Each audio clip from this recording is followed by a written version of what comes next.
all over the We world. So There was a battery with this. Some polite guys with guns told us to take out the batteries. Go get your own you damn got it. battery. You got it.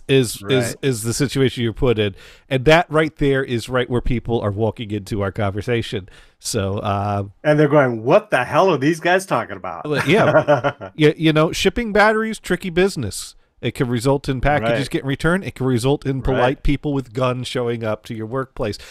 Not what happened to me. That's what happened to Brian when they Right. were sending. In the mid '80s, right? But yeah, well, it really comes down to lithium-ion batteries can be hazardous and can catch on fire, and anything that might possibly be in the cargo hold of an airplane that could catch on fire, they kind of want to know about that. So if you're shipping a laptop with a battery included, you have to put a very specific type of label on the box with a red border around it. It has to be color. If you duplicate it in black and white, they ain't gonna put up that shit, and they're gonna bring it right back to you. You gotta have the red border. It's gotta, because otherwise no one's gonna see it. You know, you gotta have that red to stick out. It's required, and you gotta have a form that you fill out that states, you know, it's under this size, or it's contained in the equipment, or it's packed with the equipment, or what the deal is. Or when you're creating the shipping label, you could just check off those boxes, and it's, you know, information that the driver can get by scanning the shipping label. And, Now, when you sent those out, were they far enough where they would throw them on an airplane? Or was that just UPS ground? We were shipping a laptop to Canada, and we were sending it express because this guy in Canada's laptop died, and he's like, "Oh my God, help me. My laptop died." And so we were like, we're going to get that on express. We're going to get that on the next plane up there, and the Moose is going to come get it off the plane, and they're going to get that on a sleigh with a dog team and right up to you, because that's how they live in Canada, right? Well, can you even ship it by air? I don't know. All I know is I put the label on it, and they Yeah. say they'll get it there by a certain time. Except Right. that now we know all these requirements, and we know all these requirements because UPS started getting really shitty about cracking down on these requirements the day after I started working for my current job. Because all of a sudden they tasked me with sending out these packages, and they told me do this, do that, do this, and I followed that, this, and that. And then next thing I know, the packages are being returned. And my boss is like, "That's how I always did it. I never had this problem." "Well, I'm sure you'll figure it out." And so that's when I get on the phone with UPS and discovered, you know, hey, these guys have actually Amazon pretty has good a lot hold of products. music. I have a lot. Yeah, cool. I have a lot of, there's a lot of products on, say, like Amazon that includes a lithium battery that says this can go by ground only. And that, I don't know, maybe that's what it is. Maybe the alert is it has to be ground only, and these requirements are put on the box to make sure it don't accidentally end up on a plane. I don't know. But ground only probably can't get there in time. Oh, God. So they should be saying that as well. That's not what they're saying. I don't know. All I know is I know, that, but they should be saying that if that's the case. And in which case, you talk to the guy and says, "Oh, what model is your computer? Does it have this battery? Keep that battery, because I have to send this thing without the battery." And we could have done that, but we've never run into this problem before. I know, but that's we've never going to have to go into the protocol. Once we figured out the right steps, things have gotten there at the time promised. So I don't know if that means they just drive it on a faster truck, or if you can put it on a plane that they're okay with crashing, possibly. You know, it's the cargo planes have less souls on them. So, if that one goes up, I'm joking. I'm pulling this out of my ass, of course. Point is, well, hopefully they have a part of the cargo hold that can take lithium batteries. Well, cargo holds are required to have a certain level of fire suppression, and those criteria. Well, what are you going to use to suppress the fire?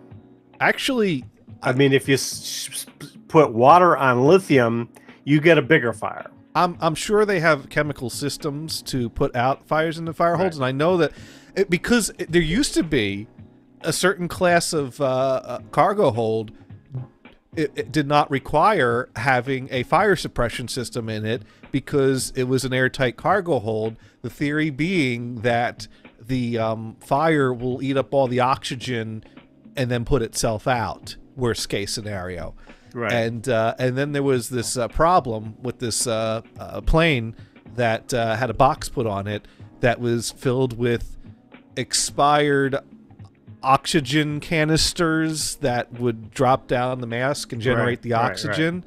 But the Shit for Brains person wrote down on the inventory list empty oxygen tanks. Now, empty oxygen tanks that are empty, perfectly fine to put in the cargo hold. Expired oxygen generating tanks that are filled with oxygen and that get very hot if the cord is accidentally pulled. Not okay. No, not okay at all. Or something fails. Yeah, and so it brought the plane down in a horrible fiery crash right into the Everglades. And there were no survivors. And one of the results of that was that they required planes with those types of class cargo hold to have a fire suppression system in the event that something unexpected like that happens. And of course, what they really need is something that they can just, you have part of this thing, right? Where you put the stuff in there that could be potentially dangerous with heat sensors on it. So if it gets hot, it just jettisons it. Well, there's been talks of hopefully with a parachute so you don't kill somebody. There've been talk of making planes that have the passenger hold that could, kind of eject and float down with parachute, and that would be interesting. Would you want to ride that? Well, I guess it'd be better than crashing. If I had two options, parachuting or straight down, I'm taking the parachute in the pod option. They're both pretty bad options, but one has better chances of survival. And any landing you can walk away from is pretty darn good landing. Is a good landing, right? Yeah. Might not be a great landing, but a good landing. Well, you've heard the definition of, shall we say, landing. A good landing is where you can walk away from it.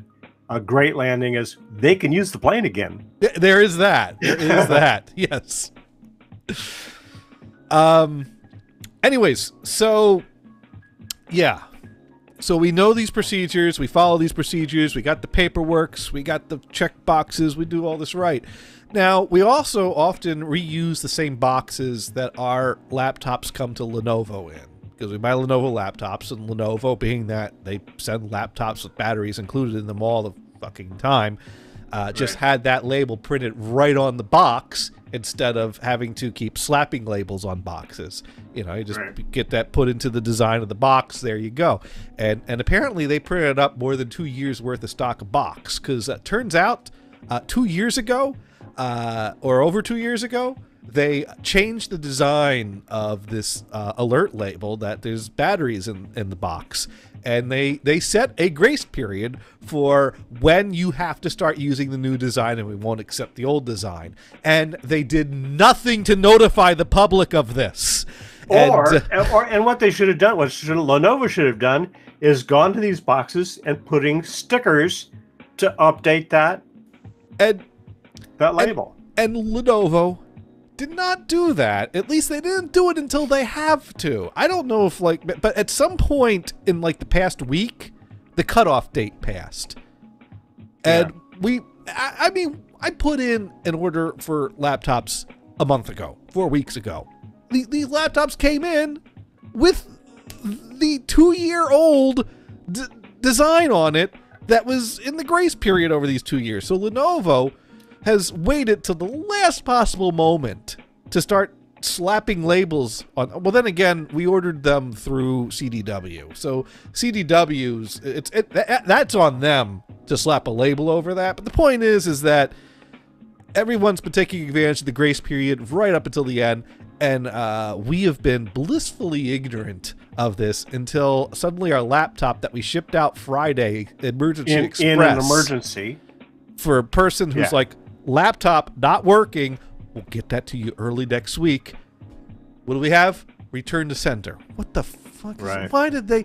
But this is right on the box. Did they not see So I take it? it you guys got the sticker and sent it out again. Well, that was someone else's problem. This wasn't my ticket. I was just pissed off on principle. No, yeah, right. Okay, so you don't know what's actually where what's going on right now with that, because that's really not your problem. I'm sure my coworker took care of that, so it wasn't my problem. Right. But when I see stupidity like that, it just pisses me off. The stupidity of holding all these things up because the label design is a slightly bit different. I mean, the old let's look at this. We need to look at this. We need to look at how stupid this is. Oh, Venison wants to weigh in on this. So he said, All right. He's telling me to turn on Skype. Either he wants to weigh in on this or change the topic, or just hang out on Skype. Oh boy, Skype is installing an update. Oh no! All right, don't you love that? No! When you need to get into it, no! It runs an update. No, Skype! And hopefully it won't want you to reboot the computer. Every time Skype updates, it gets worse. I can't take any more of these updates. All right. So, yeah, we are logged into Skype, although I did not hear a Skype startup sound. So, it may or may not be working. But, well, we could listen to, Hey, maybe it's time to open this. Turn on your Skype. Jeez. All right, I guess that's working. All right. Is he connected? No, that was the voicemail he left us. Oh, okay. There we go. All right. So now I'm going to bring up my tweets from earlier. Oh, here we go. So do you want to quickly open the show? Yeah. Let people know who we are. You're turned into UPS talk with your favorite UPS employee. No, we do not work for that company. Yeah, I was about to say. Yeah, no.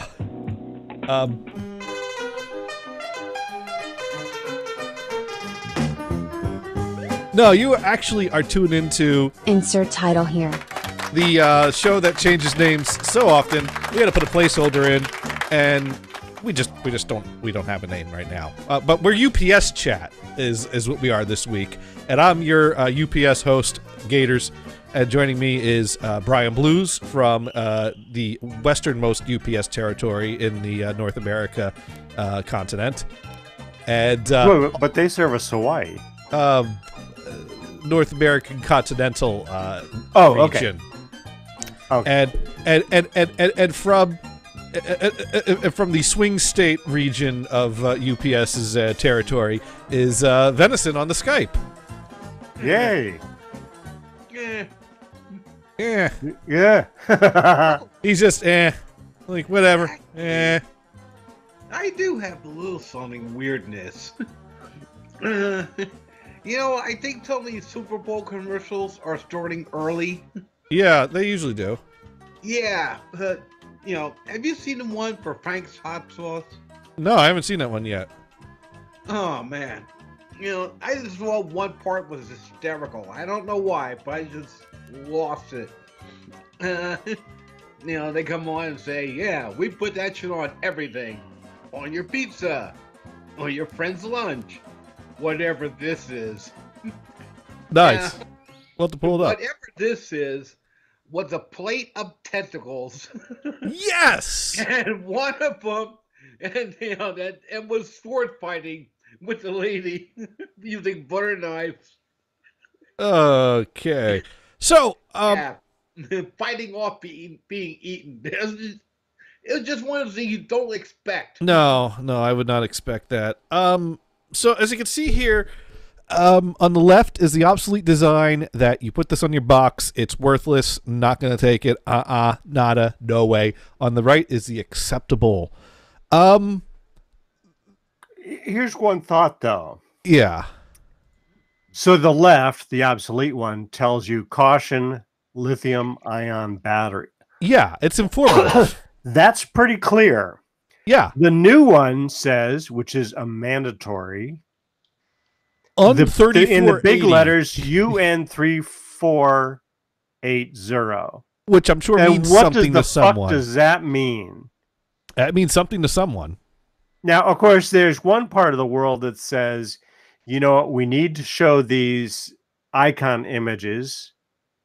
So the picture on the left is 3 separate images. One three is a glass. separate images. I don't know what the glass means. I think that means drink wine while shipping this.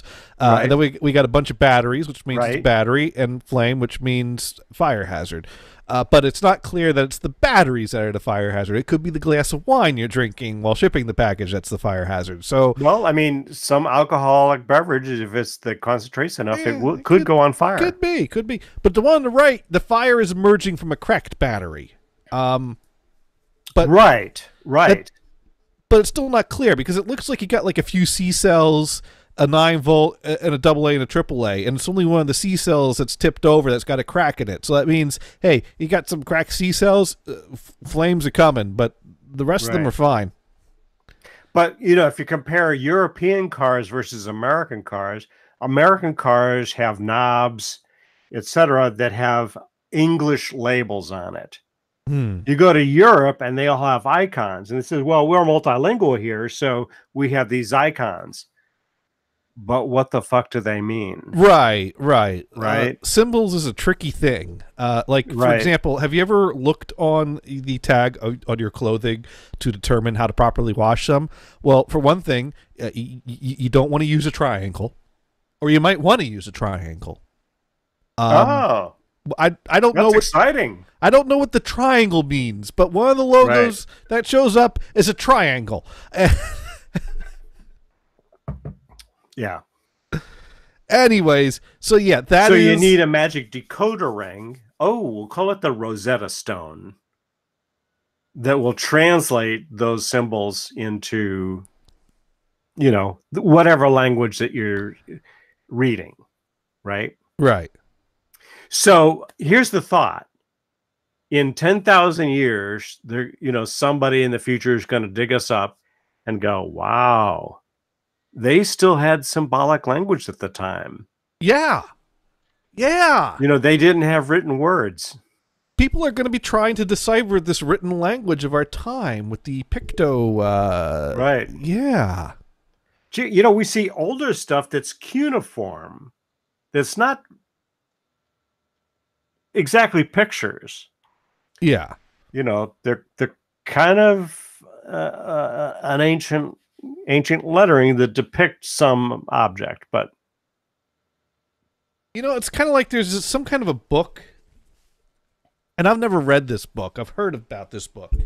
I think it was like called Hotel of Mysteries or something like that, and it's a story of like some archaeologists in the future finding this excavation site of this old hotel, and they're finding all these things and they're getting them completely wrong. I think the example that comes to mind is they find a toilet seat. So you got, you know, these two parts hinged together, one that's got the hole in it, the other one that's the lid. And the guy puts his head through it, rests on his shoulders with the flap leaning up against the back of his head, and goes, it looks like this was some kind of a headgear that they used back in the day.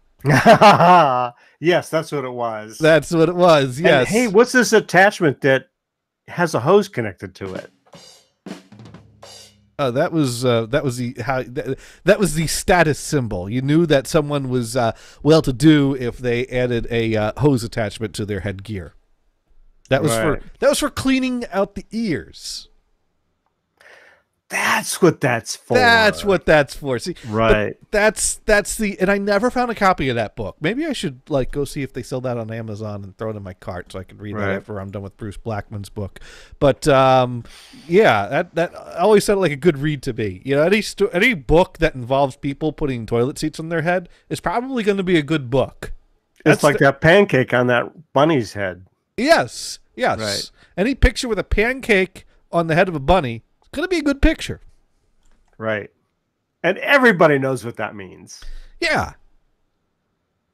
Oh, here we go. Let's see. Motel of Mysteries, it looks like. And you can get it for paperback for $13.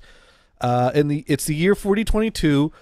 All of the ancient country of USA has been buried under many feet of detritus from a catastrophe that occurred back in 1985. Imagine then the excitement that Howard Carson, an amateur archaeologist at best, experienced when crossing the perimeter of an abandoned excavation site. He felt the ground give way beneath him, found himself at the bottom of a shaft, which, judging from the Do Not Disturb sign hanging from an archaic doorknob, was clearly the entrance to a still sealed burial chamber. There you go. And it just goes from there. Oh, my God. I am adding that to my cart. There we go. Now, do you get paperbacks or do you get a Kindle? I don't have a Kindle. I like use the Kindle app on your device. No, I read books. I have paper. What is this? AHB Book Club? Yeah, it is. What have you been reading lately, Venison?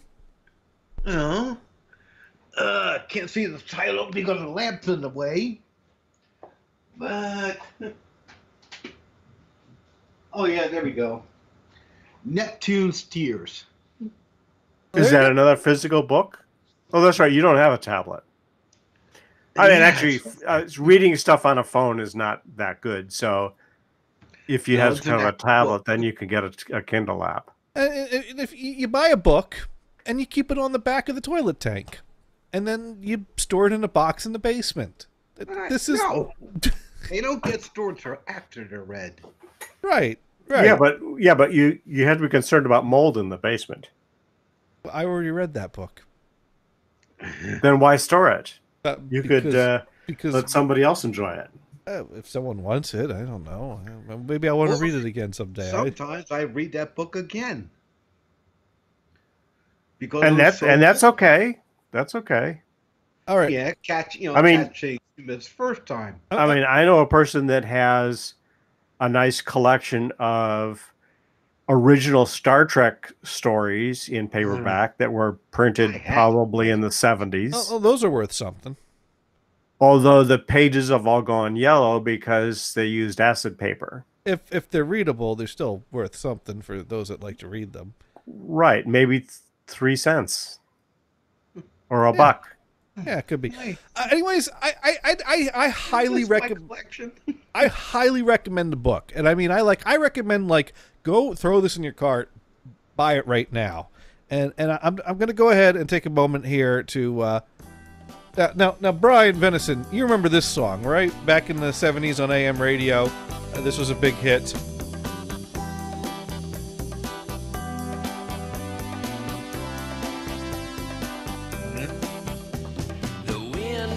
Luck in my direction. Oh, man.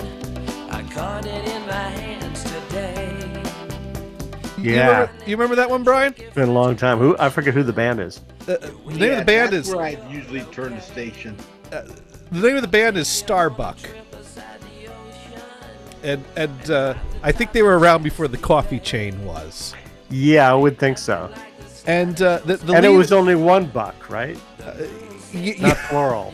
It was a Starbuck. But anyways, the guy who wrote this song and put the band Starbuck together, his name's Bruce Blackman. He's a cool guy. Sometimes a little on the conservative side with his old man ramblings, but I could look past those. But he recently put out a book called The Road to Moonlight Feels Right. The story behind one of the most popular songs of the 70s. Available on paperback for $17, Kindle for $6, hardcover for $25 if you're into kinky shit like that. And yes, he still has the white hat. So right there, the back cover, you can see him then with the white hat, him now with the white hat. So yeah. And I gotta say, this has been some great bathroom reading material. I have been enjoying every chapter of this book so far. I mean, he's talking about his childhood through these different short chapters. And, I mean, you might think, well, who cares about the childhood of the guy who wrote a AM hit in the 70s that you might catch on oldies radio every now and then? But it is very well written. It is very. He's telling really good stories. I haven't even gotten to the parts where he's playing in bands yet, and I'm enjoying this book. So I can't recommend it enough. So that's The Road to Moonlight Feels Right. Because everyone needs something to keep in the bathroom, because otherwise that's time you'll never get back. Or you can go sit on the beach and read it. Or you can go sit out in the moonlight and read it by moonlight. Yeah, I think we get the idea. Yeah. So Brian Venison, you ordering this now? No. Look, so why don't you take the link to this and share it to Twitter. Okay, I will do that right now. And also the other book that you're talking about that you haven't bought yet. The Motel of Mysteries. Yes. Yeah. Yes. Yeah, perfect. Okay. Can't write a book about my Insert title here. Book recommendation 1. There we go. I'll tweet that. Now let's go find the Motel of Mysteries. Now I've not actually read it yet, so I'm recommending this based on what I've heard about it. You could just say looks like a good one because you looked at the pre-read, right? Here, book recommendation number 2. Haven't read this one yet, though. Holy crap! So there you go. Nice. Those are our book recommendations. Nice. So Brian, you need to put those orders in. Yeah. Right after the show, I'm going to run over to the computer and put in the orders. There you go. Although I will get Kindle versions. Okay. Now, will your wife ask you what are you reading, and you'll be like, "Hey, remember that song on the radio back in the '70s? Well, that guy wrote a book." Right. Yeah. No books. I can already see the eyes rolling. Yeah. What are you saying, Venison?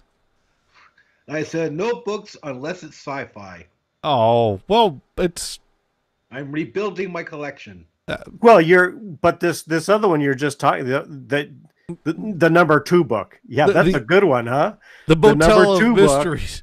Motel of the Mysteries is a kind of a fiction type of. Yeah, it's sci-fi. Yeah. I mean, it's a guy in the future that's looking into stuff remains from current time and misinterpreting them. So that's fiction. Yeah, and there's science involved. How many things that we have, from current archaeologists looking back, have misinterpretations of them. Yeah, I think that's the point of the book. Is we could be totally getting these things wrong. On now, have you ever watched any of the Ancient Aliens series on the History Channel? No. So looking at historical events and these ancient gods and say, well, those were aliens. So to me, it's a stretch interpreting something. You have this image of what looks like a spaceship, looks like an alien creature and stuff like this. And I kind of go, yeah, okay, I get it. It's a different interpretation, but I ain't buying it. So I won't watch that show. Plus the guy that, one of the lead characters in it, looks like he's from Battlestar Galactica. And that's a problem for you. Well, yeah, he's a goofy looking dude. Or he looks like Moe, as in Larry, Curly, and Moe. Yeah, what about the gold mines, abandoned gold mines they found that were dated about 100,000 years ago? 100,000 years ago, we were carrying nothing with spears and loincloths. So, yeah, we weren't doing it. Well, even in the Bible, they talk about gold as if it was a commonplace thing, or relatively, that had value. Yeah, when real people were around. Yeah, so it had to start sometime, and so 10,000 years ago, they found gold. They found they could do stuff with it, but they also found that they added value to it because you could trade it for objects. Yeah, we know that, but this was 100,000 years ago. Well, sure. It had to start some point. In fact, there's an outfit that sells gold I think it's a Swiss coin. It says on the back, money. It's gold has been considered money for 10,000 years. Well, yeah. Yeah, 10,000. And again, it had to start sometime. So if it was, 100,000 years ago, like the fire and wheel, those probably go back even further. I mean, after all, you had to have the wheel to build a cart to move your gold around, right? Right. Yeah, got to get it from point A to point B somehow. Right. And chances are, if you wanted to protect yourself from wild beasts that would want to eat you, you'd want to be able to control fire. He who controls fire controls the world. Yeah, and we have. Yeah. Pretty much. Of course, Neanderthals kind of screwed things up. They could control fire, but then they didn't keep up with the technology. Well, yeah, but I mean, humanity's kind of fucked up too. I mean, we were doing fine, and then we let Trump be president. Well, because he understands everything about walls and wheels. Is there any real coming back from that as far as mankind goes? I think, we've taken this mankind experiment far enough that something's getting ready to smite us for that one. Because that's unforgivable. Right there. If I were God, I'd be like, Trump president. Okay, that was a fun experiment. Let's start it new. You're done. You're done. I can't even. It'll be soon. You've been saying that since you've been on this show, Venison. Well, it's getting closer. Don't make me pull the Uh-Oh song out again. No, come on. This is just facts. After all, you got Mueller and Trump's constant lying. Oh, you mean the end of the presidency, not the end of, time. Yeah, like I said, Trump won't be around much longer. We still don't know if there's enough for Trump to actually go down with what has been found. I think they got enough. I don't know. I'm not holding my breath because that's there might be a lot of people disappointed if they couldn't find enough to bring him down. Not to mention they got enough. The Republicans have been standing behind him. Just barely at this point, but they're still standing behind him. And as long as we got Republicans in Senate and the Republicans aren't getting ready to turn on him, he's not impeachable. Well, like I said, they're still putting it all together because the more they find, the more people they got to call in. The problem is impeaching Trump is a win for the Democrats that the Republicans have to give them. And the Republican, the partisan, the division. I mean, we are in some serious shit with the level of division. The interesting thing is that we just Roger Stone was just arrested, so they're picking off these people that have worked for him, right? One by one. So did you see the statement from Roger Stone? I haven't seen this. I think this was today. Okay, he said he was treated worse by the FBI than Osama bin Laden. We didn't treat him bad at all. We just put bullets in him. Oh, okay. We can fix this. If he wants the Osama treatment, we can give him the Osama treatment. Exactly. Bullet to the head, out to sea, dump the body. Right. Courtesy of the U.S. government. That's what you want. That's what you really want. Right. Just say the word, and we'll go ahead. What kind of cracked me up is the other day, CNN interviewed him. Like, really? You want to give this guy a platform? Because that's exactly what he wants. Oh, any journalist is going to take the interview. I mean, sure. Journalists interview criminals to find out what they have to say. Sure. Because people pay attention and it gets ratings. Right. You can't fault them for that. I know for years they were trying to get Charlie Manson, and I think he did a couple of interviews. Tom Snyder did one, and he was usually pretty erratic and difficult to interview. I think Charlie Manson. Yeah. Yeah. Yeah. I didn't see the interview, but Oh, go on YouTube. You can find all kinds of interviews with him. He has some interesting things to say. It makes no sense, and it's an incoherent babble for most part. But you know, if you I did enjoy entertainment. the Frost Nixon interview, and the movie that came out relatively recently. Right. Oh no, I think the most telling or most informative statement that ever came out of interviewing Manson was when someone asked him, "Who are you?" and he made a bunch of faces and whispered, "No one." And you know what? Yeah, you got that one right. Thank you. Good day. Right. What the hell? Just saw something on Twitter saying that we're sending more troops to Syria. I thought his big deal was to pull them out. Well, it's the stop-start method. You pull out, you calm down, and then you go back in. Yeah, but that's the way you can prolong the. Wait, that's something completely different, isn't it? Yeah, they're talking about. I got that. That they're there, in the possible war with Iran. Yeah, I don't know. Yeah, okay. Well, maybe that's what he really wants. Anyways, so you think we're going into another shutdown in 3 weeks? It's a little early to tell, but well, there's a good chance. I mean, the thing Better is, not. the thing is, on the one hand, Trump has learned that he can't bully around Pelosi and the Democrats. He can not like it. He can scream. He can whine. He can cry.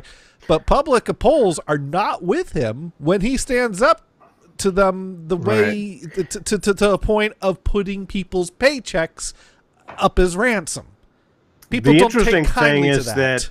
that Pelosi and Schumer did not gloat that they won, even though they it's not did. over. It's not over. Right. What they didn't win at this level.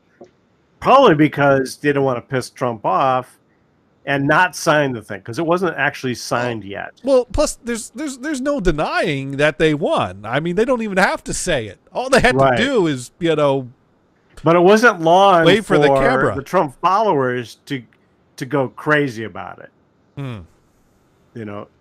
Trump caved.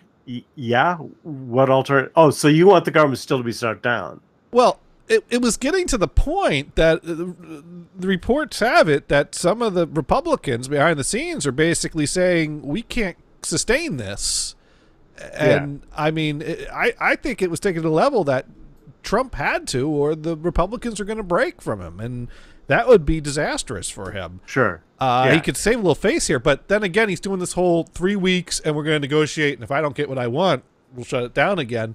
Is he going to hold to that? Now, here's the thing that I think would be interesting. Because Trump's proposal is to give a temporary extension to the Dreamers in exchange for a permanent wall, which also known as a bad deal for the Democrats. Why does he get his permanent wall and his big win in exchange for kicking the can yet again? I really think the only deal that makes any sense is permanent for permanent. Path to citizenship, wall. Can Trump get the Republicans on board with that plan though? Right. Because he's not only put the pain on the Democrats, he's put the pain on the Republicans. That makes both sides more willing to compromise. Even Trump says that our immigration laws are way out of date and they need to be updated. And I totally agree with that. It's got to be done bipartisan, though.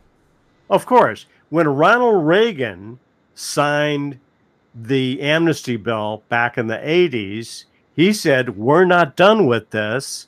We need to, fix this problem. And because nothing happened. Nothing happened. And that's why people are getting to the point of just like gridlock instead of doing anything, because they don't want more kicking the can. Right. It's like, do something already or don't, Yeah. but no one wants to come up with any bipartisan agreements. And I wonder if Trump could pull off a grand compromise of wall and path to citizenship. And could that get enough support on both sides? I don't know. I don't know what the climate is like on the Republican side because they're all a bunch of fucking loonies as far as I can tell. Right. But Well, at least there were some Republicans that voted with the Democrats, in passing that funding bill. right. But what about path to citizenship? What's the Republican vote count? How many Republicans can you get on board? And I don't know with I a don't path to know. citizenship. They need to sit plan. down and talk about it. But here's the other question. Would the Democrats go for such a compromise? Because even though they would get a path to citizenship, that would be a huge win. Huge win for Trump. If Trump pulled it off, he could win re-election on that. He kept his big campaign promise. He got this grand compromise in Washington. Would Democrats give him that big win? Should Democrats give him that big win? Because we can't keep sustaining this division. Right. But oh, absolutely. Yeah. But still, they could sit down with him and says, okay, let's see your actual plan. Because even in the speech, Trump says, this is not a wall from sea to shining sea. There are some parts that you don't need to build a damn wall. Well, not to mention, I agree with that. I mean, the numbers they keep throwing out, if you look at them, most things are coming in through, airplanes. So, we're going to build a ceiling now? I mean, it's... I know, but that's going kind of beyond it. Border security needs more than just a wall and a partial wall. Oh, we already have partial walls. We have partial walls. They're very easy to climb. Right. And they're built by the people that they're keeping out, supposedly. Right. So do they you need border security like they have between North and South Korea? Well, no, we don't. We don't need a DMZ zone with landmines. We don't need that. No, and of course nobody's asking for that either. But that would be more effective than a wall. I mean, if you really want border security, do you want border security or do you want common sense or logical policy that makes sense? And here's one thing that really sucks, is with all this border security stuff, it pretty much leaves the whole Rio Grande Valley and river unusable. Yeah. That should be available for recreation by Mexico and the U.S. How come we're able to maintain a friendly border with Canada, but we can't pull this off with Mexico? I think we know the answer to that. Oh. The Canadians speak English. Well, some speak French, but... Well, yeah. And hey, Canadians are friendly. Oh, wait a minute. Mexicans are friendly too. They are friendly. You ever go to a Mexican bar and start doing shots of tequila with all of them? It don't matter that you don't understand a thing they're saying. We're all best friends until you get too drunk. Now, when I go down to see my folks in Santa Maria, we usually go to this one little Mexican restaurant that we really like. Although I'd be tempted to go to this other one that I've been to a couple of times. I haven't been to it in years, where on the weekends they have a mariachi band. Oh, there we go. How frickin' cool is that? Yeah. Yeah. But then again, you're out with friends and you want to sit down and talk in a nice, quiet place. You don't go to a place with a mariachi band. That's not the type of place. See, I get voted down every time I bring it up. You need to go by yourself sometime, or bring the missus out there. I don't know. Anyways, I don't know. It'd be interesting. And how come you go to a Mexican restaurant and you kind of go, oh, they ought to be playing Mexican kind of music, right? Right. You go to Baja Fresh. Do you guys have them out the east? Baja Fresh? I don't think so. I don't. I mean, it's a pretty good sized chain. Yeah. But it is, shall we say, fresh Mex, all fresh ingredients. It's not a bad place, We have, but they don't play Mexican music. let's If you see. go to Taco Bell, do they play Mexican music? Let's see. There's a Baja's Tex-Mex Grill in Providence. There's a Baja Brothers Sandbar Grill out in east of me. But no Baja. There's a Baja Mexican restaurant out in Framingham. So no, we don't. We That's don't not have. Baja Fresh. We don't have Baja. Yeah. We have Chipotle's and Taco Bell's. That's what we have. Oh, Chipotle. Oh, do they play Mexican music? Probably. I don't know. I don't think so. The place that I really liked, we have of we course, have it's a Moe's. family-owned one place, was Papa Pancho's in Hayward. Oh, I or love San that Lorenzo. place. Yeah, Yeah. I love that And they place. would play that Mexican music, and you just kind of go, Yeah. "Hey, this is cool." It was authentic. It was authentic. You had to order in Mexican. I mean, I remember every time I Or walked Spanish. in, I'd look at the list of meats. I'd give Nick the blank stare. He'd go, that one's beef, that one's chicken, that one. Right. Come The on. guy at the cash register could speak English. Yeah, no. If you No. told him I wanted, a steak burrito, he'd give you a steak burrito. But I want to Right. order what's actually on the paper that's in front of me. Well, I remember the first time we went there, and I stare at the menu, and I stare at Nick, and Nick said, "Dude, you're in California now. Learn your Mexican Right, right. Learn Get some your basics. Mexican menu." Right. So we do have a Mexican place out in Route 1 called Moe's Southwest Grill. I don't know about a Mexican place called Moe's.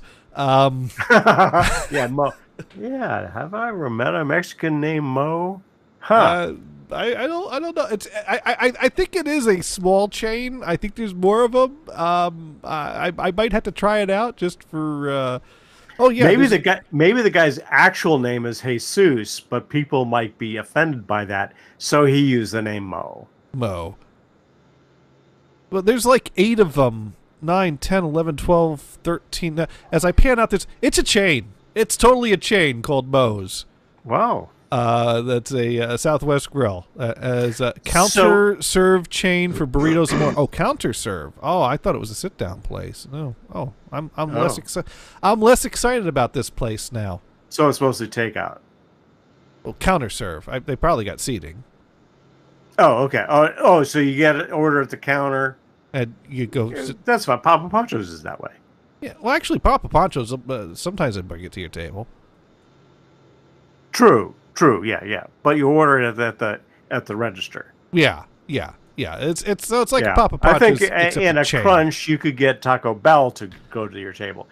Incidentally, there was a recent article that Taco Bell was, there was a poll that said Taco Bell as the #1 place for tacos. Is Jesus, that makes me want to puke. Well, what were the other contenders? The local sewage plant. I think I retweeted that. Yeah, that's no. And to be No. honest, no, wait a minute. That may have been on Facebook, and sadly, I didn't read the article. Brian, isn't it all offensive that we've gone from talking about immigration border policies to Taco Bell? Is that offensive on some level? If it's not offensive, I would use the word sad. Yeah, okay. All right. Okay. So, Venison, what's your take on Taco Bell?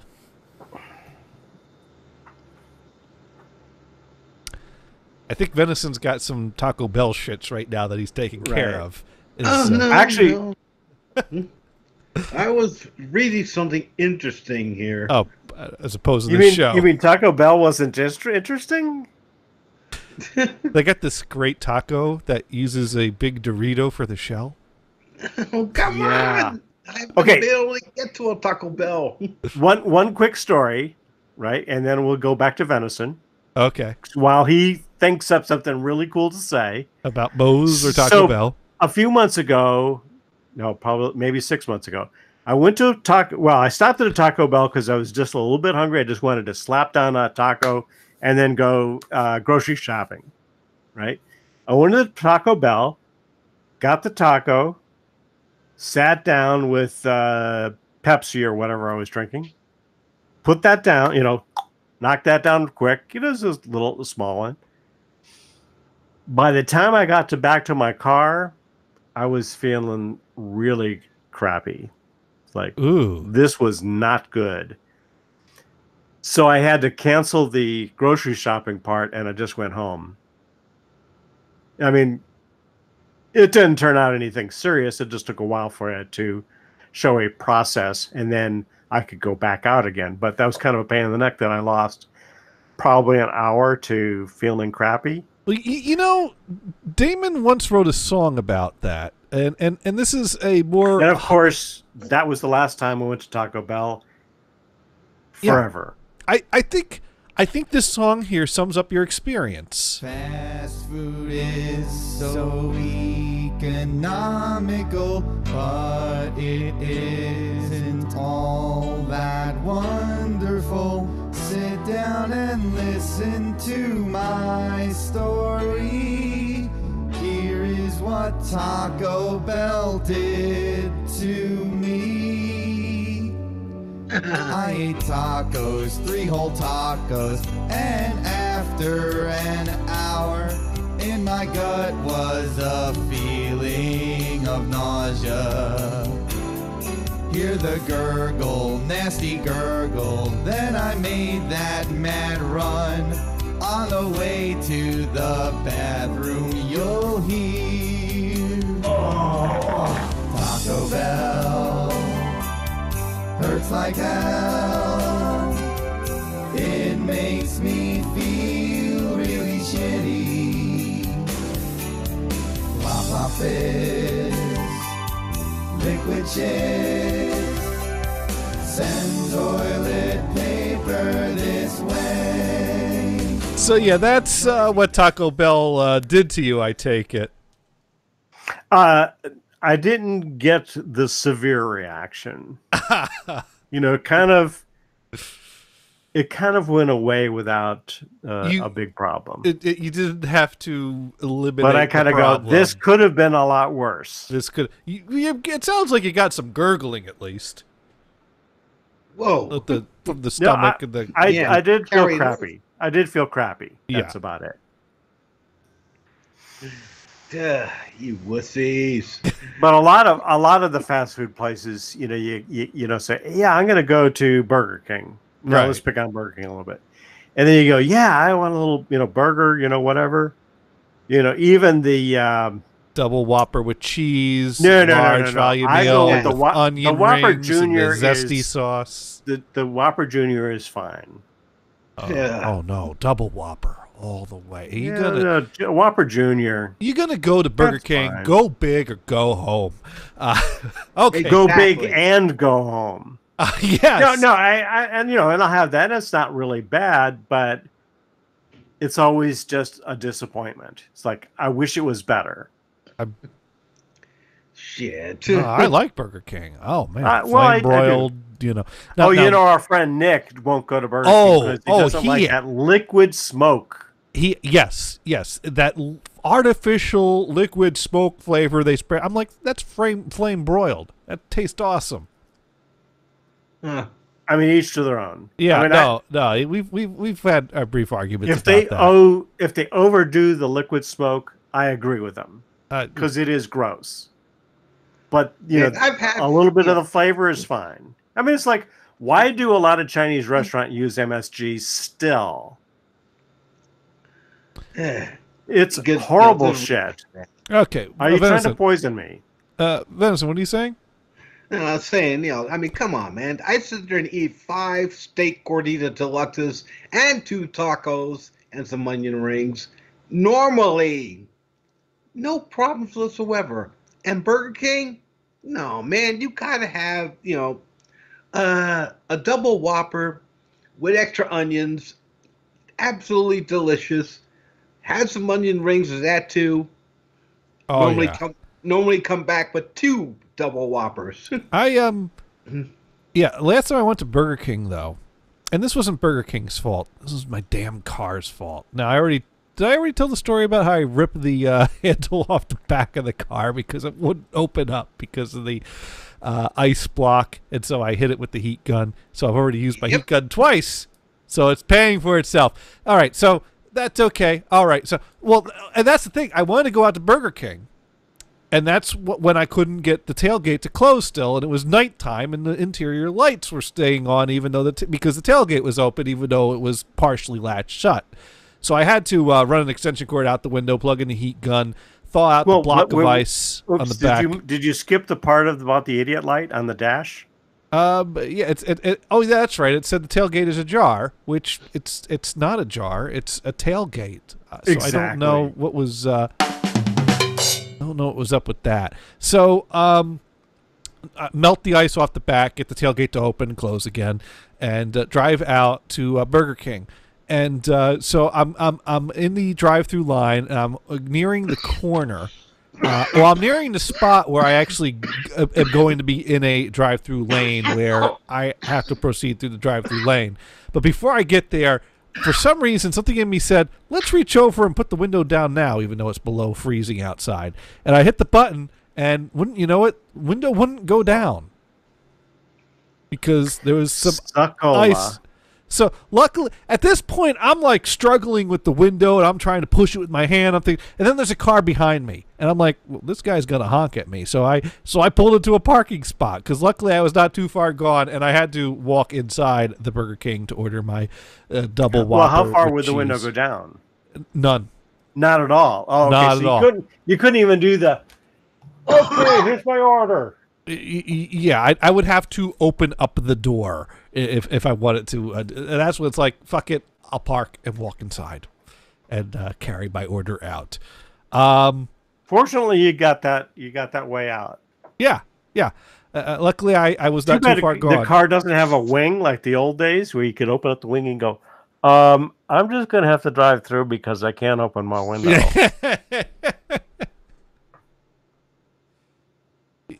You know, it's funny. By the way, my mom had this Mercury Cougar 67, so it was a nice car. Again, the Mercury is a Ford product. Right. And in the winter, when it froze, the doors would freeze closed.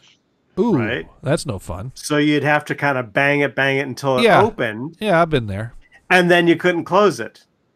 So we had ropes in the car so you could tie the doors closed. Yes. You know, because if you do the passenger sides too, it had the same problem. So you'd tie both doors closed. You know, so you could drive. That reminds me of the story of the cream spinach because cream spinach. I'm sure that worked. How does that work? No. There was. Oh. Do you not remember? Did I not tell you the cream spinach story? Yeah. I don't recall. Okay. I don't recall. This is my dad's story from his college days. Oh. And my dad had a roommate that liked cream spinach. And I guess he went and visited home, and his mom had made a side of cream spinach. And I guess he was the only one that ate it. So they're like, well, why don't we pack it up and you take it back to college with you? And, you have a little snack for later. And so as I recall, they didn't just like get like a Tupperware put in there. No, they just like closed the lid on a pressure cooker and handed it off to him. He threw it in the back of the car, drove back to school, took some stuff out of the car, threw it in the top shelf of the closet, closed the closet door, and forgot about it. And later on, at some point, he noticed, oh my God, that cream spinach is still up in there. And I guess there was some weekend partying with some drinking involved going on. Probably, throwing back some cans of Genesee cream ale. And at some point, some guy claimed to have an iron stomach. And then the claim was made, I think we got something to test that theory. And so, the challenge was made. Take a whiff of the rotten cream spinach without puking, and you win. And bets are being placed, money's exchanging hands, and they get the thing, they take it outside, they take the lid off of it, and it's steaming at this point. And he leans over, takes a whiff, immediately starts puking beside this container. Oh. Bets are all paid. They put the lid back. Oh. They put the lid back on the pressure cooker, put it back in the closet. We'll get to do this again. Fast forward a little later. My dad and his roommate get a knock in the middle of the night on their door. They open up the door to a bunch of giggling and something that gets tossed into the room. It was a can of shaving cream with a hole poked in the side that they covered up with a thumb and then threw it in the room so that the shaving cream would go everywhere. And it got into my dad's closet, and so he had just done laundry, and now he had to do laundry again. So he was quite pissed. And they took one look at them and said, "We're going to get you," and closed the door. And they went to sleep, whereas the people, the nice pranksters that were across the hall from them, stayed up all night waiting for like revenge to happen. And next day in class, it's like, tonight. We're going to get you tonight. My dad and his roommate go to sleep soundly through the night. People across the hall up all night waiting for revenge, keeping watch, not getting any sleep. So finally, they figure, all right, it blew over, whatever. So the third night, that's when my dad and my roommate go, okay, tonight's the night. We're going to get them, and they're not going to see it coming. Lights go out, they go to sleep. So they get a piece of rope. Tie one rope to the doorknob on their door. Tie the other end of the rope to the doorknob on the door across the hall. See why you triggered my memory here. This way, the doors can't open because they open into the room, so you got this rope across the hallway keeping them locked in their room.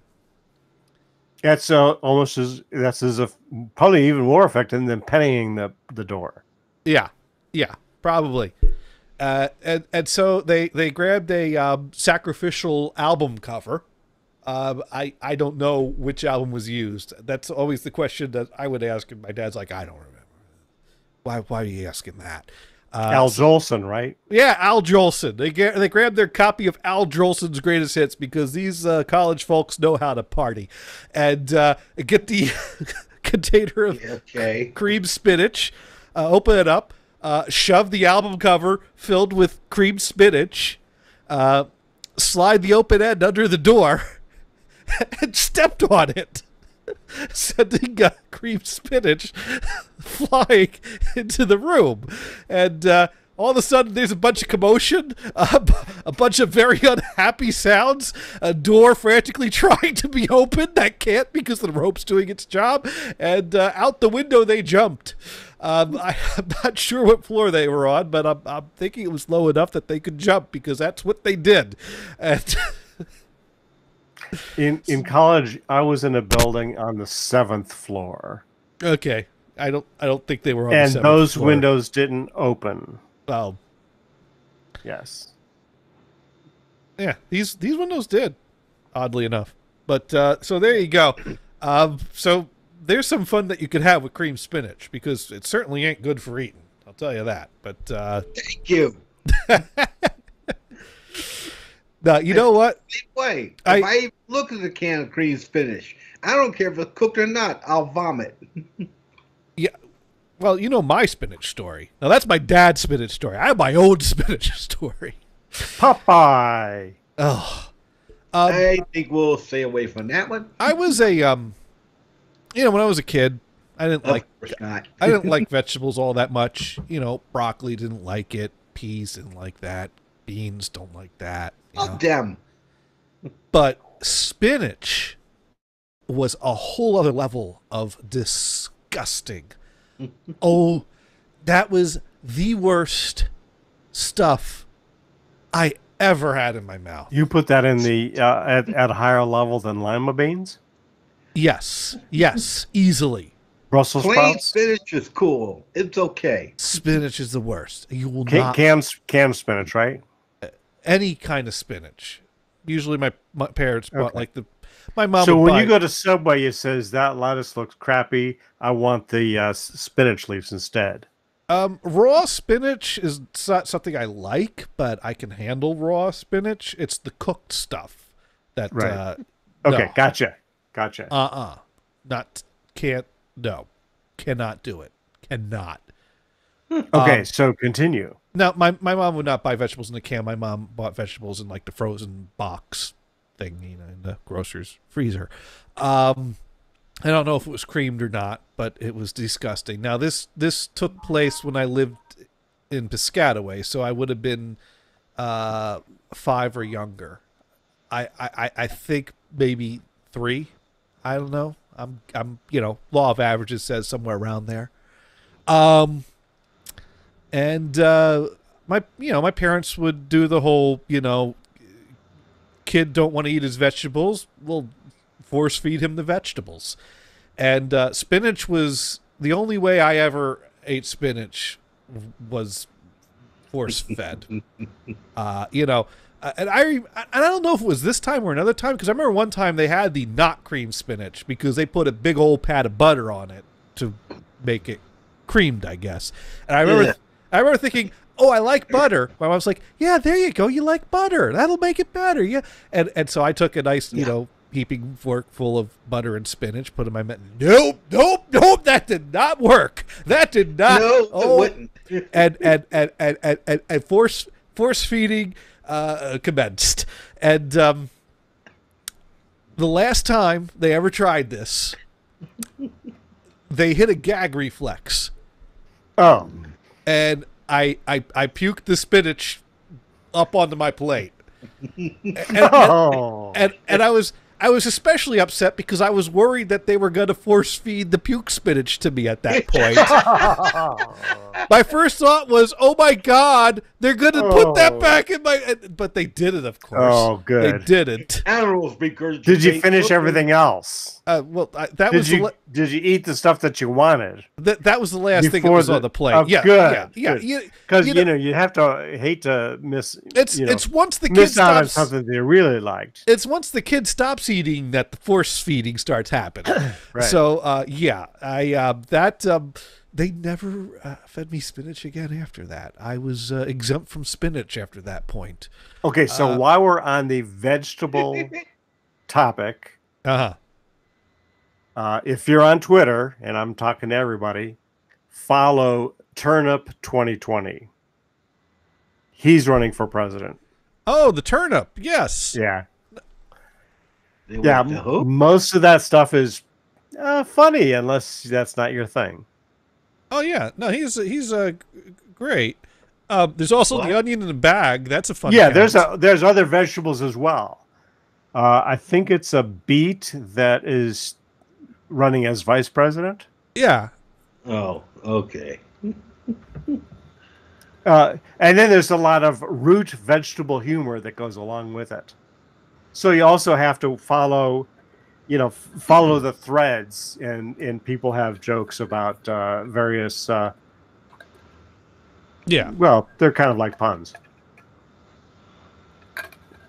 So or taking liberties. Ooh. Yeah, and about them. Oh wow, can I find it? So that's spinach talk. That's vegetable talk. So I take it, Brian. One quick little thing. Yeah. Still on the same topic. Fast food restaurants. You recently had an experience with McDonald's and mushrooms. Yes. What was the details behind that? Well, McDonald's has specialty burgers. Yep. And there's a McDonald's smokehouse burger that's not supposed to come with mushrooms. I think it comes with like bacon and an onion and sauce. I'm sorry. Yeah, go ahead. I'm gonna here we go. Bacon smokehouse burger is what I ordered. It's a burger made with unexpected flavor combinations, including crispy applewood smoked bacon, smoky bacon onion sauce, real white cheddar, mild sweet mustard sauce, not mushroom, mild sweet mustard sauce, and in-house fried onion strings with 100%. Go ahead. So the unexpected part was what you actually got. Right. I ordered the bacon smokehouse burger. Now, I had to Google and see if there is a mushroom burger on their menu, what the deal is. McDonald's also has a mushroom and Swiss burger on their menu, which brings out layers of texture and flavor that come together perfectly with seasoned mushrooms, creamy bistro aioli, Swiss cheese, and crispy onion strings.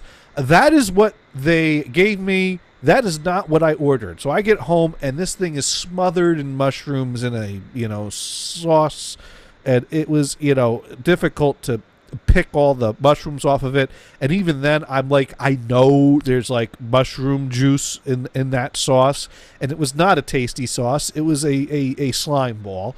It was the most disgusting burger I ever had. So shall we say it wasn't at a level where you could really just scrape it off. Right. McDonald's is a lot closer than Burger King. This is why I drove out to Burger King the last time I drove out. This was a drive up where you got the burger, right? Yeah, I did the drive up. Hey, thank you. Because if you go to the counter and take it out, at least you can look at the burger before you leave. Well, that's almost what you have to do. Yeah, this is ridiculous. They'll screw it up. I mean, I was at a Wendy's probably a month ago, and I try to avoid the French fries or deep fried stuff. So I'll have the baked potato, and usually I get the chili and cheese, but a couple of times they'll give me the bacon and cheese instead. Okay, that's not exactly what I ordered, but who cares? Bacon! Usually I look for the number of sandwiches in the bag, and if the number of sandwiches is right, at least there's food for us to eat, even if they got it wrong. But when they start throwing mushroom burgers on the menu, that's when we got a problem, because that's not edible. Incidentally, what is the time distance from the McDonald's drive-through and your house? Maybe 5 minutes, if that. 5 minutes. So it's the hassle of getting. So even if it comes right out of the fryer, the French fries are at least 5 minutes old by the time that you get to it. Well, let me time it. Let me see what Google Maps Remember, say. McDonald's French fries are really only good the first 15 minutes that comes out of the basket. Well, that gives me a good solid 10 minutes then. Okay. But that's assuming that you get a fresh batch. I mean, sometimes in the restaurant, you get fries that are, a half an hour old, and they're all soggy and crappy. That's not what I want. This is not the McDonald's I expect. I mean, hey, I got high standards if I'm going to go to McDonald's. Oh, that's why I don't care to go to McDonald's that much. When you get the fresh fries, they're the best. When they're old, they suck. Well, dude, complain when you sit there and go into a Wendy's and you say, yes, and could you put extra onions on that? I like onions. I want extra onions. And you start to walk out of the bag, but I always check. Look at the burger. There's no onions at all. I had a former coworker. There was this guy named Dave I used to work with at Walmart, and he this was when I lived in Maine. So Gothard and I, we swing by Walmart, pick up something. We swing by a department, see if Dave's hanging out. So we say hi to Dave. It's like, hey, how's it going? He's like, what are you doing out here? And I was like, well, we need to grab some dinner. So we went to Wendy's. He's like, heck, you told me earlier. I threw some cigarette butts out in the dumpster out back. So that was his statement on the Wendy's fries. Was he may as well eat the cigarette butts he threw out. That's funny. Yeah, I mean, as far as that goes, the delivery was priceless. Of all the fast food places, the Wendy's burgers are the best. Yep. Okay, yeah. The fries, if they come right out of the basket, it's not that bad, but it's not McDonald's. Dave's biggest complaint about Wendy's was that he needs to have a chocolate shake with his burger, and a Frosty is not a chocolate shake. So that's why he only wants to... I don't get that either. I have got it in the past, but I don't normally get it. That was the type of thing that you do as a kid, because sure, milkshake is a beverage, but then when you get older and it's like, why am I drinking dessert and eating the meal at the same time? I want dessert after the meal. This don't make sense. I mean, I like milkshakes. Makes perfect sense. Well, that's why I like the Wendy's now, because I go to Wendy's, get the meal with the drink, and then order a Frosty and eat the Frosty after I eat the burger. Now, do you suck the Frosty through a straw? No, you don't get a straw with the Frosty. You get a spoon. Frosty ain't a shake. I thought they'd give you that big straw with the huge diameter, so I could suck it up that. That ain't Never Wendy's. seen that. Of course, a lot of times, okay, they don't. Okay, then I'm mistaken. Maybe I'm thinking of somebody else's milkshake. Yeah, I'm not sure. Yeah, I haven't had a Frosty in a long time. Yeah. But if you have to use a spoon, that's not a beverage. Right. That's why I order it Right. in addition to a beverage and have it after I'm done. Right, right, It's basically a extra soft serve cup. right. Actually, the Burger King milkshakes are not bad. I'm not the connoisseur of that because I get them very rarely. But one time, hey, I want a milkshake. I The remember. Burger King is okay. Is the McDonald's any good? Where would you put the best milkshake? Man, I have not had a fast food milkshake in a long time, but I'd probably go with, you really want a milkshake? Go to an ice cream shop. Oh, do you like the Blizzard at Dairy Queen? I've Again, had those. it's thicker. You almost have to. Well, you Yeah. have to use a spoon. I've been fine with those. Those Yeah, are good. let's make another stop. Those You are want good, all your food all but- in one place. But keep in mind, I've been to homemade ice cream places up in Oh, Maine sure. that are like Sure. off the Oh, beaten yeah. path. That are like that's Yeah. the best damn ice cream you ever. In So, fact, yeah. our friend Gordon brought in ice cream from that place Tucker's in Alameda, and he's Okay. bragging how wonderful it is. I kind of go, really? How many cows do they have on Alameda Island? Isn't there a place up in Walnut Creek that's pretty good that makes their own ice cream that serves this like huge thing in a tub? I haven't been there. I Actually, the Yeah. best to me, the best ice cream is where you're pretty close to a cow. So there was an outfit called AC Peterson in Connecticut. Oh, in fact, it was in my town, and they actually had a dairy farm connected to it. So that ice cream was pretty good because they had the cows, they had the ice cream machine. Boom, it was pretty damn good. And when I was in college, they had an ag department where they had cows. They had a little ice cream shop. They made it right there. Damn good ice cream. cool. So And gators? that's the Yeah. standard. What's up, So I Venison? kind of go, Okay. What's yeah, up? Sorry, man. Let's say, Gators, do you remember or know of a place that made homemade ice cream in Dunellen,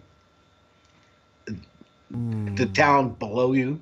I'm familiar with Dunellen. I saw the Jungle Book at the theater in Dunellen, and the movie ripped. Well, a little story. further down the street, Yeah. you got a homemade ice cream place, and it's only open during the summer, fall and spring, closed winter. But they made some outrageous ice cream to the point where I had to stop going there. I had to force myself not to go there because every time I did, I would get a quart of something and a half gallon of something else, sometimes two. And you start eating a little bit of ice cream, but the flavors that they have, butter toffee crunch. Oh my God! You can destroy that entire half gallon in one sitting. yikes. It was that good. I Yeah, couldn't right, stop exactly. eating it. Well, So what state is that? Maine or is that no, New that's Jersey? that's New Jersey. that's New Jersey. The Okay, okay. you're not familiar with the town of Dunellen? You know, there No. was a area of land, and I guess like the train was going through the area there, and the guy knocked on the door and said, "Hey, you done, Ellen?" And that's how they named the town. And Sweet. It's about the size of a Walmart and parking lot. Dunellin's a nice little town. They got the arcade with the pool tables that Genocide Rob and Doogie and I used to hang out at on the weekends to That's shoot actually a some better pool. story than how the city of Denver in Colorado got its name. Yeah. Yeah, Well, let's not. that place is kind of weird though. I've had recurring dreams of the arcade in Dunellen, and I've only been in there briefly once. I've been in there many times, but we don't need to talk about how they named Middlesex. But Okay, Denver isn't that exciting either. Right. And I've actually had James Urban goose to me on that one. Famous television star. there you go. Right. I mean, okay, so the story of Denver is they were trying to come up with a name, and they looked at the hotel register, and this General Denver had stayed at the hotel, so it was just on the register. So this is Denver. That's a cool name. Boom. There you go. Okay, not that exciting, right? No, Not compared to these other stories. No, I think Dunellen was a better, hey, you Sure, Dunellen? absolutely. Yeah, exactly. Depending on what she was doing. That could be part of Middlesex. There you go. See, Jay Booger's got nothing on us. No, exactly. Oh, man. That guy. Oh, my God. Speaking of YouTube commenters, I keep on forgetting to actually bring up YouTube so I can watch the chat. So I got to go see if Whoops. Yeah. our regulars are watching or not. So let's Right. go ahead and bring that up and see what messages we have been just doing a horrible job in keeping up with, because Right. we want All participation. the messengers. Yeah, we want. Well, the other messengers are all right. So Jose Guzman wrote in, "Yay, Gators show again." Wednesday, I'll have some books. Oh, so Ellipsis Triangle Trap, I think, is ordering some books to join the Sweet. book club with us. Jose Guzman wrote in, "Malaysian people are friendly too. David Songs is totally funny." And Ellipsis Triangle Trap wrote in, "I don't get this fuss about Taco Bell. I never get any problems eating their food, or even authentic Mexican food for That that guy's matter." got a steel stomach. Dune wrote in, "What did I miss?" So I don't know if that's him trying to say I was not listening at all while you're saying all those horrible things I disagree with, or if he was saying I tuned out and I came back now, or what. I don't know. Now, Dune's asking if it was named after a hooker. I don't know. Ellen doesn't sound like a hooker name. Now, I think there's a town called Hooker in Oklahoma. I don't know if you can pick up a hooker there. I know there's a gas station there. No, dude, you don't need to go. We're done talking. We talked about that, and then somehow we ended up talking about Taco Bells. So it's all good. It's all good. Because I don't think Dune or I or Brian have any disagreements about Taco Bells. What do you think, Brian? I think we all agree. Agree. Go to Actually, Taco if you Bell. want a really good taco, find a taco truck. Okay, Roach Coach. a roach coach, preferably one that doesn't actually have roaches. Well, that's just the name. That- Well, Hey. but they got that name for a reason. At some point in course. time, these coaches Yeah, had roaches. but I think they've gotten a lot better. Right. Yeah, I think that's an outdated. Oh, there was a gathering in San Lorenzo of roach coaches every Thursday evening, Oh, and yeah. I wish that Sir Mars was listening, because I'm sure he knows about it. But I drove by there a Thursday evening recently, and I go, "Dang it, they're not here." So either they just quit for the winter months. Winter? You don't get winter. Right. The colder months. I don't know. Oh, and talking about ice cream places that are seasonal.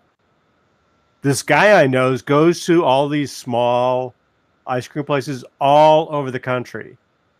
I think he used to live in the Bay Area. I think he recently moved, or he's going to move. But he does a lot of business traveling, and he's literally all over the place. And he does a report on the local ice cream places. and he's up in Michigan visiting an ice cream place. Yeah, this is a great place. I've been to some other places. Oh, and this one here, they're closed for the season. You know, what the fuck is that about? Oops.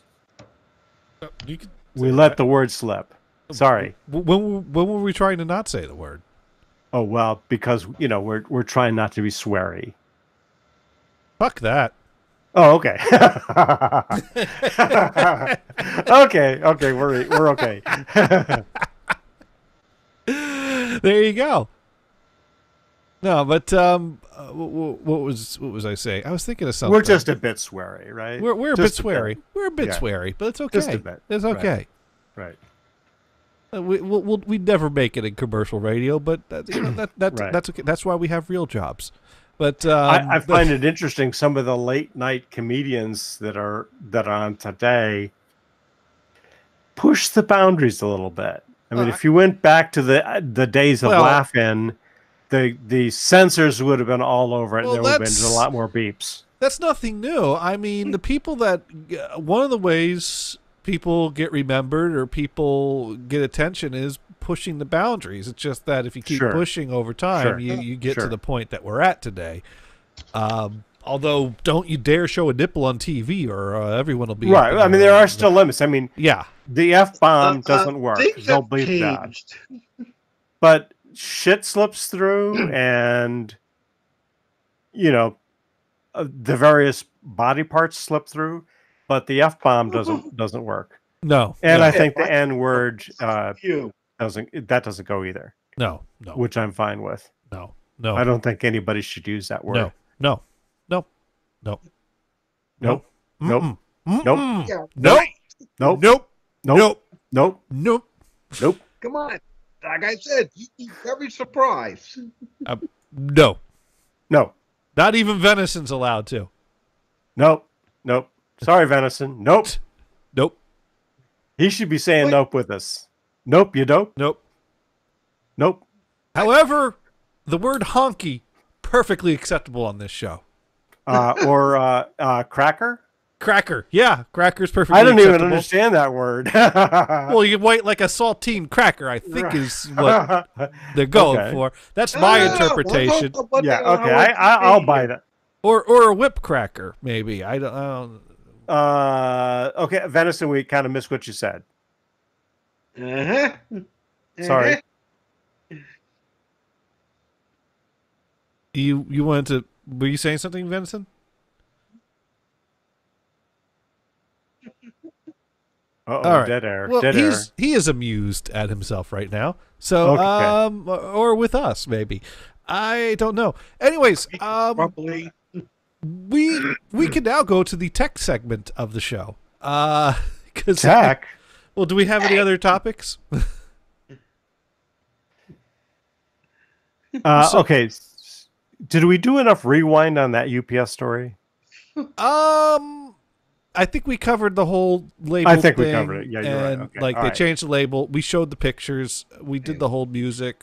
We ranted about it. Incidentally, so as introduction to the tech section, Yeah. I was talking to my brother that's one of these Linux guys, Oh. and I was talking to him about you, encouraging you to get into Linux more and more.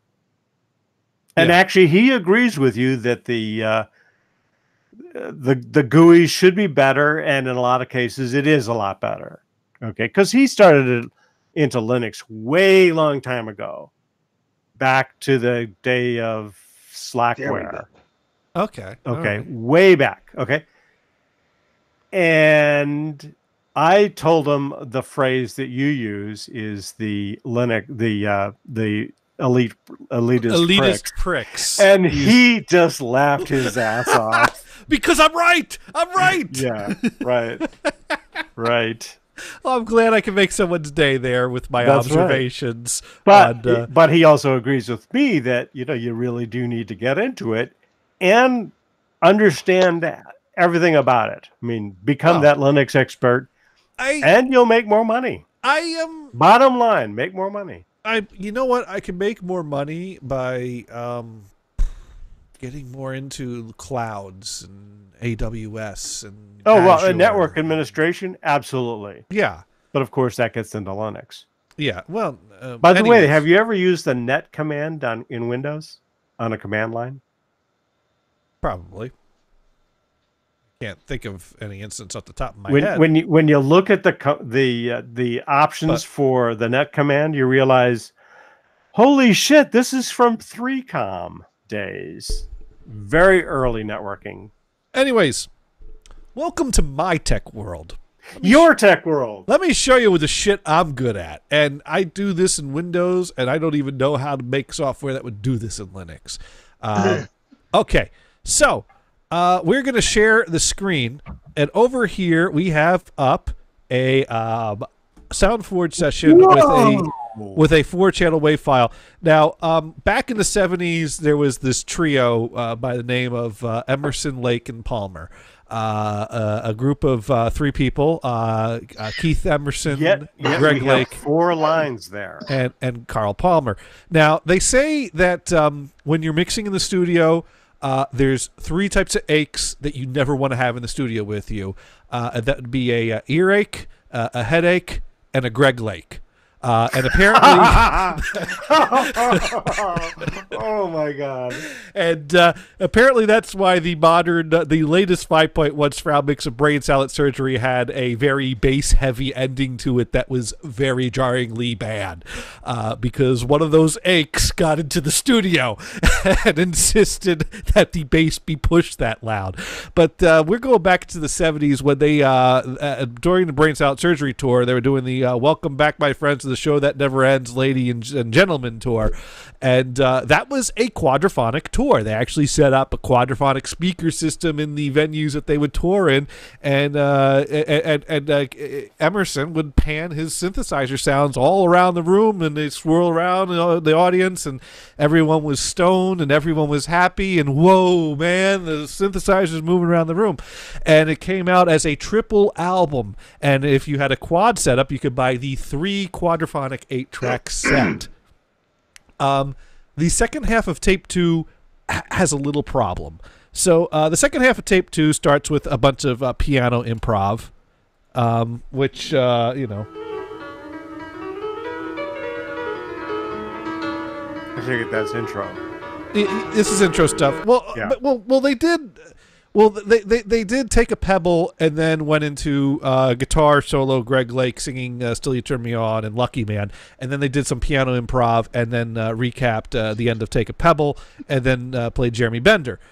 So this portion of the tape, which is half of tape 2, which is a third of the album, has this horrible warble sound throughout the whole portion of the tape that gets worse and worse. And if we go over here,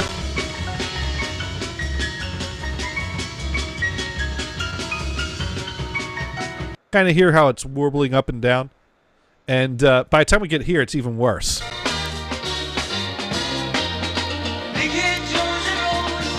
Oh yeah. 'Cause you listen to it, you kind of go, and they did that on purpose. Something happened in the reproduction plant there.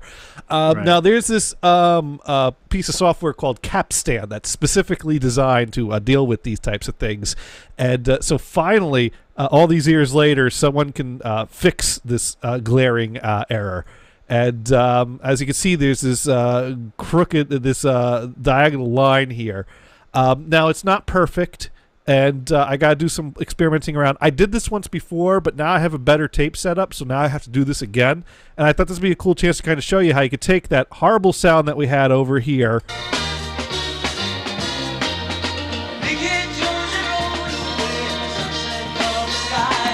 And if we play it through here, it might sound a little more even.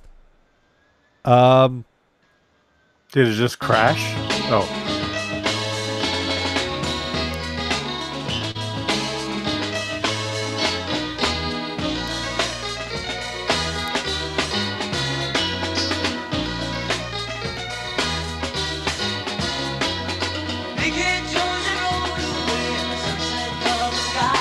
Oh my god, it's listenable again.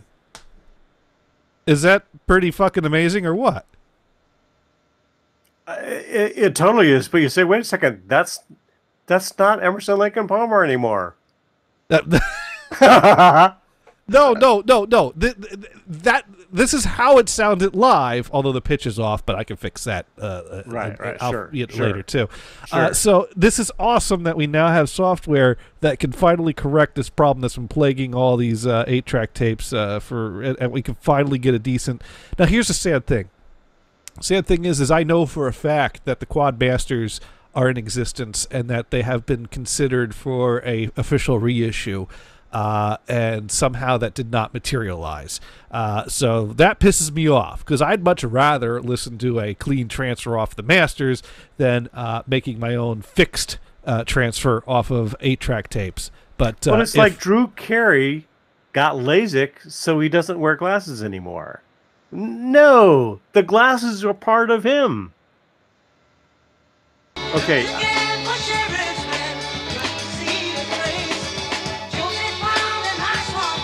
Now, he does sound a little chipmunky there, but that's because the speed is off. But this evens it out, and then I can compare it to the CD and slow it down. Now, I found actually this... I'm sorry, do you have the individual tracks so you can, say, take that vocal track and, shall we say, tune it, move the frequency down so it's... Normally, no, you wouldn't be able to do that. But being that this is quad, now here's the thing. Capstan only works on stereo files. It won't work on 4-channel files. But what it does is it creates a data file that basically tells it the adjustments that need to be made. So if you close out your Capstan session after you've made the changes, but you export a new copy that's evened out. So what I found for a cheat is to get my settings where I want it, export it, close out a Capstan, rename the back channels to the same name that the front channel file was, reopen the Capstan session on the data file, and it pulls up the back channels with the same settings that I applied to the front channels, do a new export. So basically, I can only run these settings on the back or the front, which, you know, it's going to need the same adjustments on all 4 channels. You're doing 2 channels at the same time and applying the same settings. I do. That's cool. I do 2 channels. I get my settings, and then I trick it into putting the same settings on the other 2 channels. So in this case, Jeremy Bender has a lot of vocals on the front. Vocals, being that they're not always exactly, linear, is a little harder to dial in on, which is why. This curve here does jag a little bit at times. But if we take the back channels of Jeremy Bender, it's more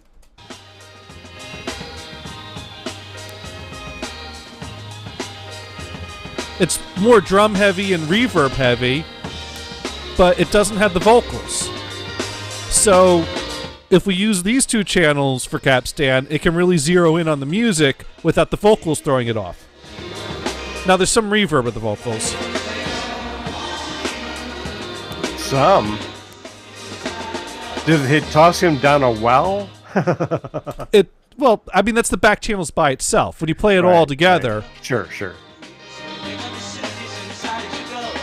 I mean, it sounds, very big room when you listen to it on the quad setup. Sure.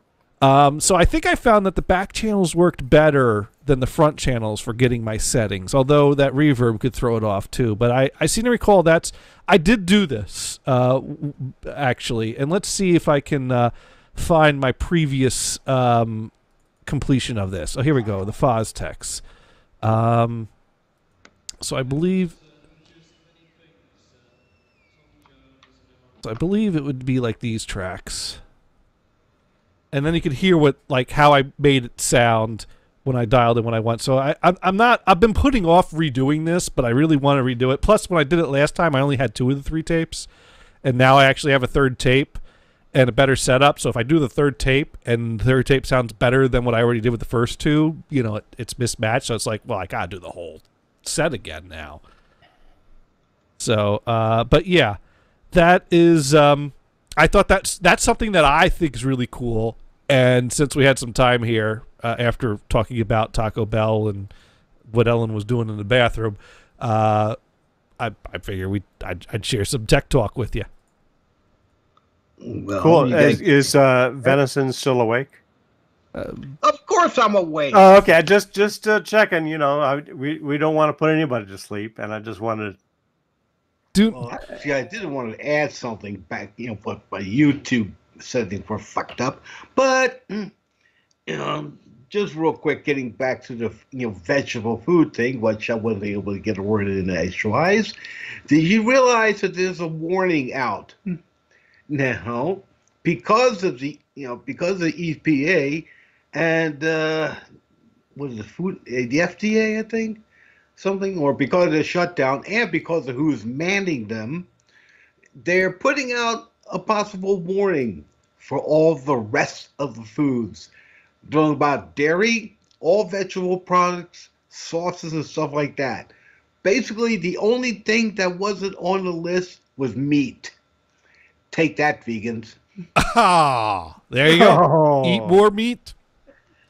We This like is meat. where bacon Get less is healthier diseases. than the vegan shit. There you go.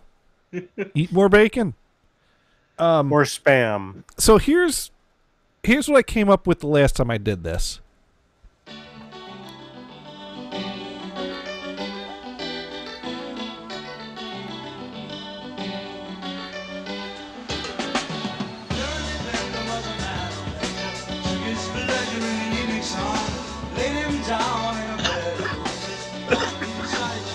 No, is that just the back panel?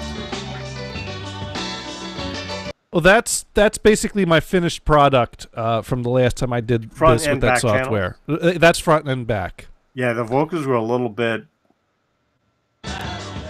far.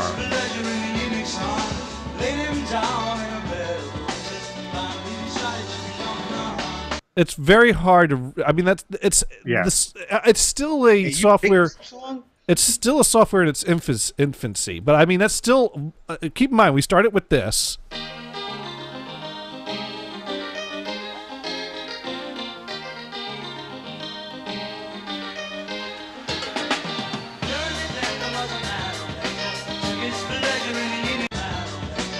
Sure. Sure. Yeah. Yeah, so I'm maybe zeroing in on the back. I don't know. Well, here's the thing. It was on version 1.1 of the software when I did this last. I now got my hands on version 1.3, so that's a whole 0.2 better. Unless they broke it. Yeah, unless they broke it. Like we'll Skype find out. does, right? With sadness on your shoulders, like a worn-out overcoat, in pockets creased and tattered. And before I did that, it sounded like Like a worn-out overcoat, in pockets creased and tattered, hang the rags of yours. let's see if I isolate the back. Nah, the vocals come in higher than the piano. I really got to use the fronts for that one. Yeah. Yeah, but I'll play around with that some more. You could, as you can see here, you could drag this around to make it less and more, and you can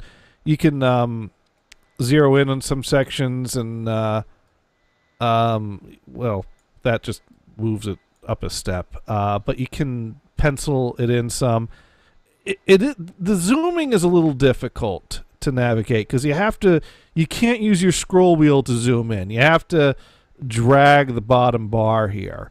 But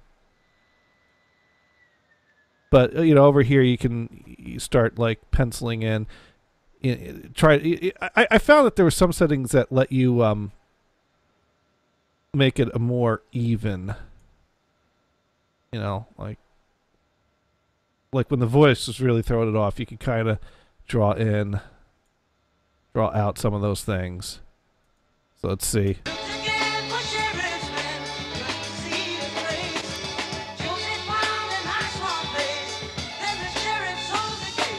Okay, that's a problem over there.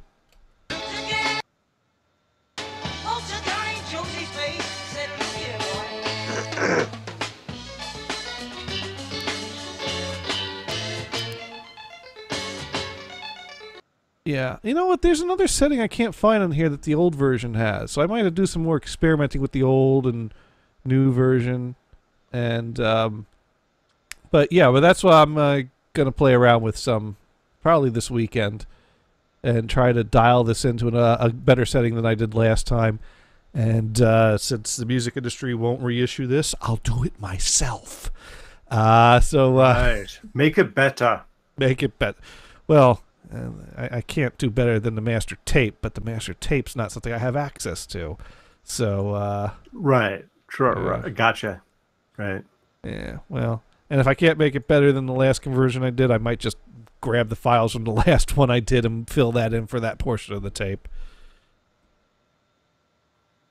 But there you go. That's what's latest in the world of quad.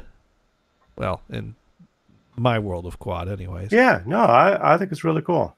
And I've gotten Steve Guttenberg to agree to let me send him a Blu-ray disc with a sampling of quad materials. So I just need to get that in the envelope and drop that off in the mail to him. And it'll sit on his coffee table for the next 10 years. But, Yep. you know, I'm doing it. I'm doing it. There's a chance he might pop that disc in the player someday. And he'll probably still hate quad. But, you know, one person at a time. That's right. Every That's opportunity right. that comes out to share quad, I do it. Especially the naysayers.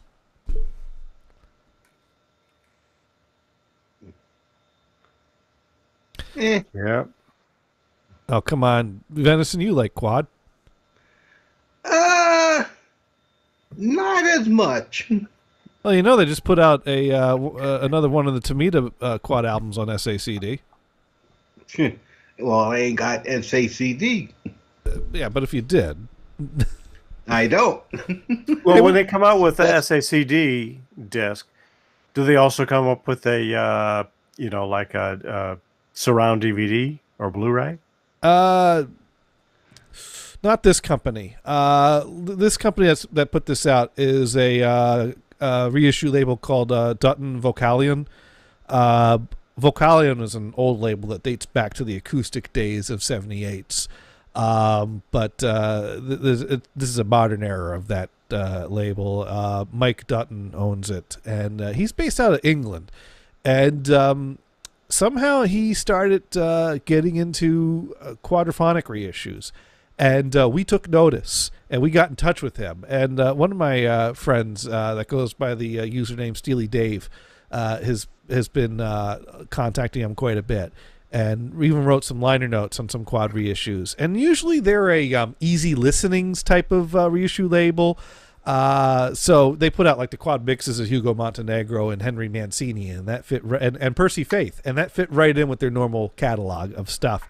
But we've been trying to get more rock type of things out of them, and so he put out the Rick Derringer quads. He put out a few Guess Who quads.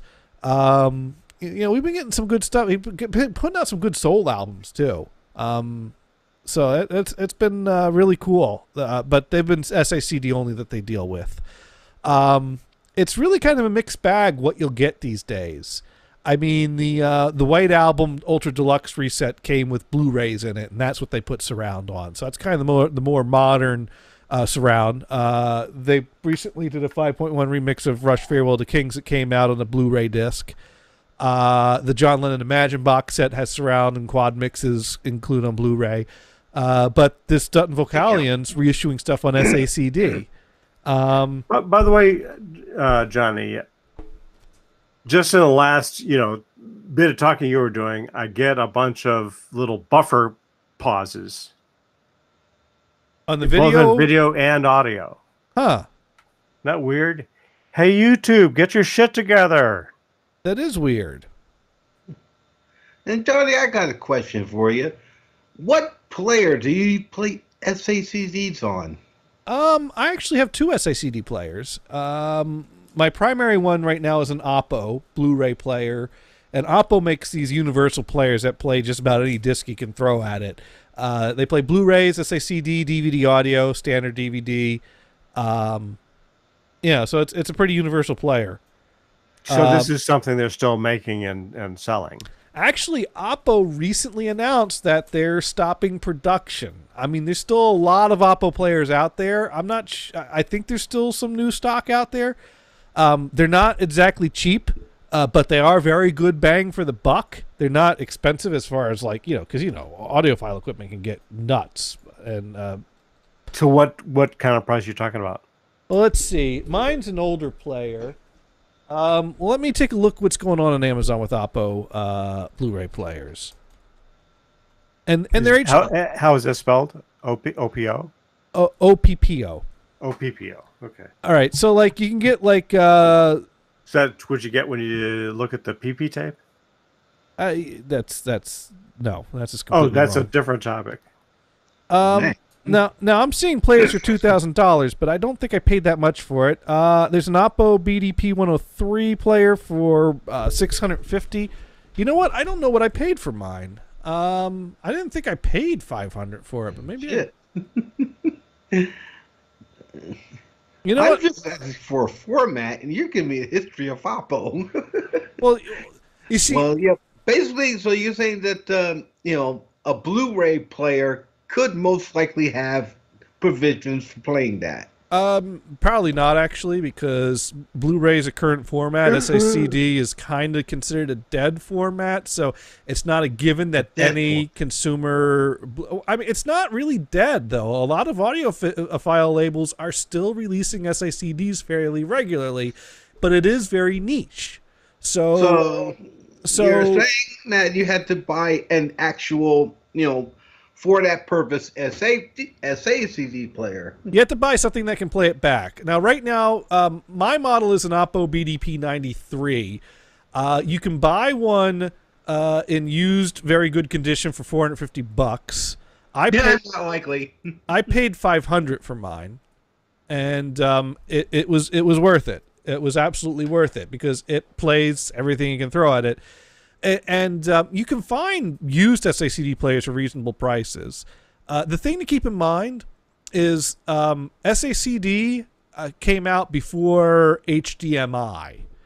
And back in the era of SACD and DVD audio players, the digital type of connections that were used by DVD players were coaxial and optical. But SACD and DVD audio require more data than a coaxial digital or optical digital cable is capable of handling. So you could only do SACD and DVD audio with analog cables. You'd get 6 RCA analog cables and hook them up to a multi-channel input. So you have to have a receiver that has analog multi-channel input in order to hook up one of those older players. But the Oppo players and other modern players, once HDMI became a thing, would do SACD and DVD audio through HDMI. So if you start looking for cheap used SACD players, you might be running into some of those older players pre-HDMI. And if you're fine with that and you got equipment that can handle that, great. Otherwise, I think Denon made some players that do HDMI. I forget. Best way to get a player that does SACD is find something used if you don't want to pay $500. But if you're going to get serious about surround, $500 to pick up a used Oppo or an older model of an Oppo, do it sooner rather than later because they're not coming out with new models now. As far as surround sound goes, got my Denon and my new LG, DVD player. It's got a lot of crap in it too, and it's only $49.95. Yeah, well, I mean, SACD is like the one disc that like you really have to have a player. They never made computer SACD drives that you could rip a disc. There are ways to rip SACDs. The most common way was to rip them using a modified PlayStation 3 that still had the ability to boot to Linux. And Oppo players that are newer than mine, they made software that could allow those to rip. But mine's too old. I can't rip an SACD with my Oppo player. Well, with ripping aside, if you're into that sort of thing, what about just playing a computer that can't play them neither? No, SACD is not. They didn't make computer drives for SACD. It's a completely different type of digital format. It uses a completely different type of digital technology. Okay. It's not PCM audio that's on there. It's not a straight sample rate bit depth type of format. It uses zeros and ones in a completely different way, and it never caught on enough to develop computer drives for them. Yeah, it sounds pretty, use specific. So yeah, I mean the point is like if you've got a home theater system and you've got like certain equipment, like you could get like a computer tower with a video card that does HDMI out and hook the HDMI out to the HDMI in your receiver, rip all your CDs, rip all your DVDs, play your sound on your computer out through your receiver. So what? You don't have a DVD player. There's software that you can rip the audio off the DVD. Ripping an SACD, not so much a thing. But other people are doing that, and if you know where to go, where they hang out and share things, you might be able to obtain your own backups of your discs from other people's discs. Nah, don't think so. Like I said, it sounds too, the components, specific, and not going to get into them at all. No, I am. You know what? During the format war that wasn't, I preferred SACD to DVD audio, because if you looked at it at the basic concepts of the format war, they were both high resolution, better than CD sound audio formats that supported surround sound. SACD had the capabilities to be backwards compatible with CD, so you could buy one disc, throw it in a CD player, listen in stereo, throw it in an SACD player, get high resolution stereo and high resolution surround. DVD audio was not backwards compatible with a CD player, so you'd have to make a 2-for disc if you wanted that backwards compatibility. And it had a menu that you had to navigate. It was a visual format. And I like the simplicity of, let's keep an audio format. SACD acts like a CD. I preferred that. And I was hoping for SACD to win the format war.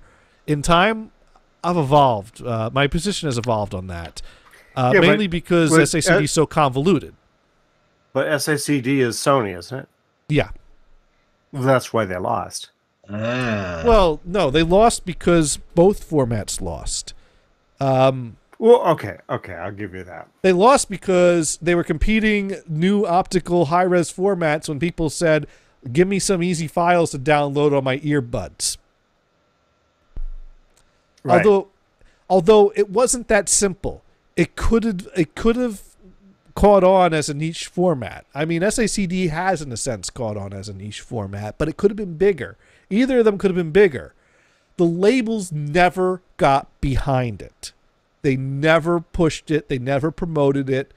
I mean, and they didn't release the titles for it. Basically, it was a case of if you happen to go into a Best Buy and you happen to see a setup with 5.1 speakers and there happened to be a sales guy nearby that could tell you what was going on, the sales pitch you might get is, well, this is DVD audio, this is SACD.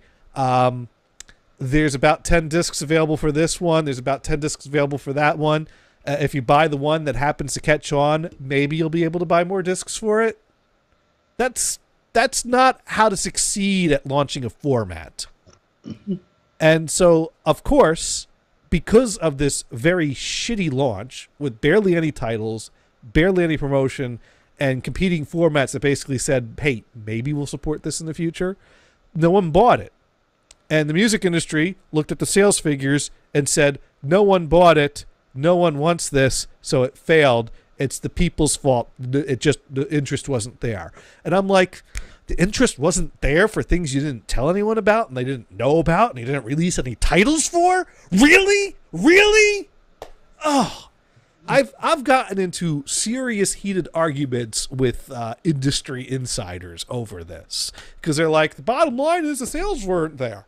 And it's like, the bottom line is you didn't do anything that would make sales be there. You can't sell what you don't put out there. Hey, after all, we did learn, build it, and they will buy it. Yeah, maybe. Or they'll come. The problem is they had no balls. They had no balls. No one has any balls anymore. It all comes back to balls on this show, though. Right. And I'll tell you. we about got 1 minute left. Yes, we do. Can you believe it? I mean, you look at the number of launch titles for DVD audio, the number of launch titles for SACD, and put that next to the number of launch titles for CD, and you kind of see, yeah, they did a little different. They put a lot of CDs out there on day one. And if you compare that with the number of shows that we've come out with, we're the winners. If we keep releasing shows, eventually the sales figures will go up, even That's though we're right. giving it And away. we'll have more viewers and listeners. Yes, exactly. But on that note, we Oh, wait a minute now. Let me give you one other little quick thing. I wanted to do way back in the beginning, but things moved along too quick. Okay. And this is again with commercials. Yeah, because I saw one today, and this ties in with the, you came and saw a nipple on TV. Yeah, how about bare butts? I think those are okay, especially if they're babies. No, these aren't babies. These were, toys basically. But they're called butt heads, and they're people with butts as heads, bare naked butts. I know those people. I work with them. And they're toys, they're toys for kids. They're toys Subtle. for kids. It's You're true. getting your kid to buy butts. But kids love butts. Kids have butts. I mean, this is what there's a huge fascination with butts now, and it's getting really bad. And the bigger the better. So you're opposed to the butt toys, is what you're saying? I'm not opposed to them, but it's like, sooner or later, especially with the PC people, are you going to get in trouble for that? Well, it's all fun and games until you go a little too far with the butt play. That's what the far worst case scenario. That's what they promote. Butt play. Butt play. Well, to quote a famous game show, that would be in the butt, Bob. Well, did you see What that the- recent picture of Madonna? What, did she What show the her hell butt? Well, I was on stage and what the hell is that thing? I don't know what you're talking Huge. about. What am I searching for? Madonna. Madonna. Just a recent picture. She's on stage with other people. Madonna on stage. Recent it's not- picture. It's not exposing anything, but I don't know which picture I'm looking for. There's lots of pictures of Madonna on stage. What does she have a huge thing of? What, has she got a dick now? I mean, no. The butt is huge. Oh, I mean, oh. huge. Oh, she's got a big butt. Well, big butts are in. I know. Big butt. Not for you or me, but just can't lie. for people that look good, big butts are in. But why would you do that? The booty. Okay, it's in. I get it. But Okay, let me ask you something, Brian. You saw this picture of Madonna with a big butt, right? yeah. Were This you is a couple weeks ago. Were Everybody was talking about it, and I go, wow, that's just gross. But then again, Brian? that's, I'm an old guy, right? Brian, So was Madonna. Okay. Brian, answer honestly. Yeah. Were you aroused? No, that doesn't No, turn me on at all. no. Okay, Now, has Brian, you're Madonna right. ever turned you on, though?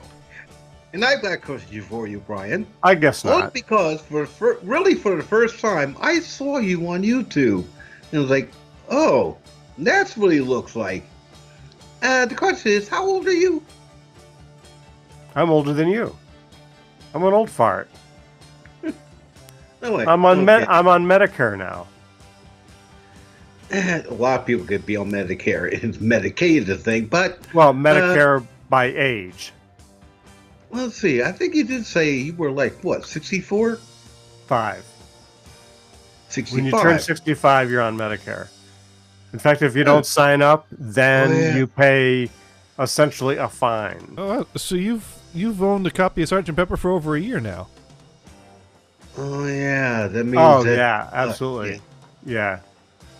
Oh my I God. played this song when I turned 64. Okay, that is not natural. Exactly my point. It looks like she put the couch cushions in her pants. Yes. Are Okay. you trying to compete with Kim Kardashian? No, she's trying to compete with the couch. Or maybe the lazy boy chair is getting a little See? jealous there. There you go. You know what? If you put the padding in your pants, then you don't have to spend extra money for the fluffy couch. Oh, you could be like Norwegian Wood. I mean, She invited me to sit down, but there was no chair. yeah. No, Brian, this is pretty logical. You could, add extra padding to the butt, and then every seat you sit in is comfortable.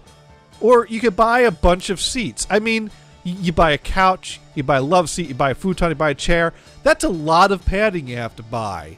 But if you just add the padding to your butt, you can cheap out on all the couch cushions. It pays for itself. There's really no reason not to. I think that's a strong argument. I think we all need to go get butt implants now. Wait a minute, has our butt grown that immeasurably large percentage-wise? Okay, Venison, I'm going to send you a link. And On Twitter, right? Yeah, we're going to tweet this right now. I'm going to tweet it with the caption, "What is that?" Right. Right. Put the link and put the hashtag not aroused. And there we go. That is how you tweet. So you go ahead and click the not aroused link, and you see she's on stage holding the microphone, sharing it with the guy, and it's like, there's something growing out of the back of her pants. Getting ready to burst. Like the chest burster went down too far, it's going to come out the ass.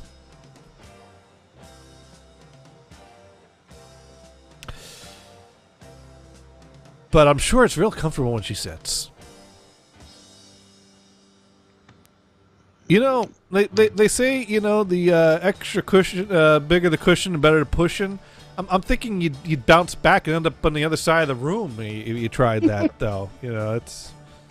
Yeah. Okay. Yeah. You're like trying to fuck a trampoline. I mean, it's, Anyways, on that note... All right, now I'll give you, something else I wanted to throw in there too, but we'll save that for the next week because it's a goodie. You might even want to play your conspiracy music and parts of this. Oh, God. All right, we'll have that for next week. No, it's just something I watched, on how the universe was made. It's Monday. They do that all day.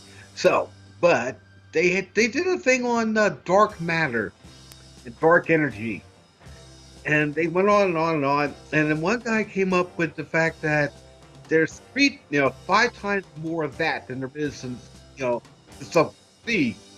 So they might actually have a dark universe with dark stars, dark planets, and even dark life. Okay, so now it brings up a possible connection between the natural and the supernatural, because dark energy and dark matter are supernatural. They're not nature; they're supernature. But there might be a connection between our supernatural and that. Could dark energy be controlling things? And along that line, can we control a portion of it? Well, acid is a hell of a drug. And on that note, I watched this before I got stoned. and then you kept watching it. Yeah. On that note, I think it is time to review what we've learned this week, because we've learned a whole lot.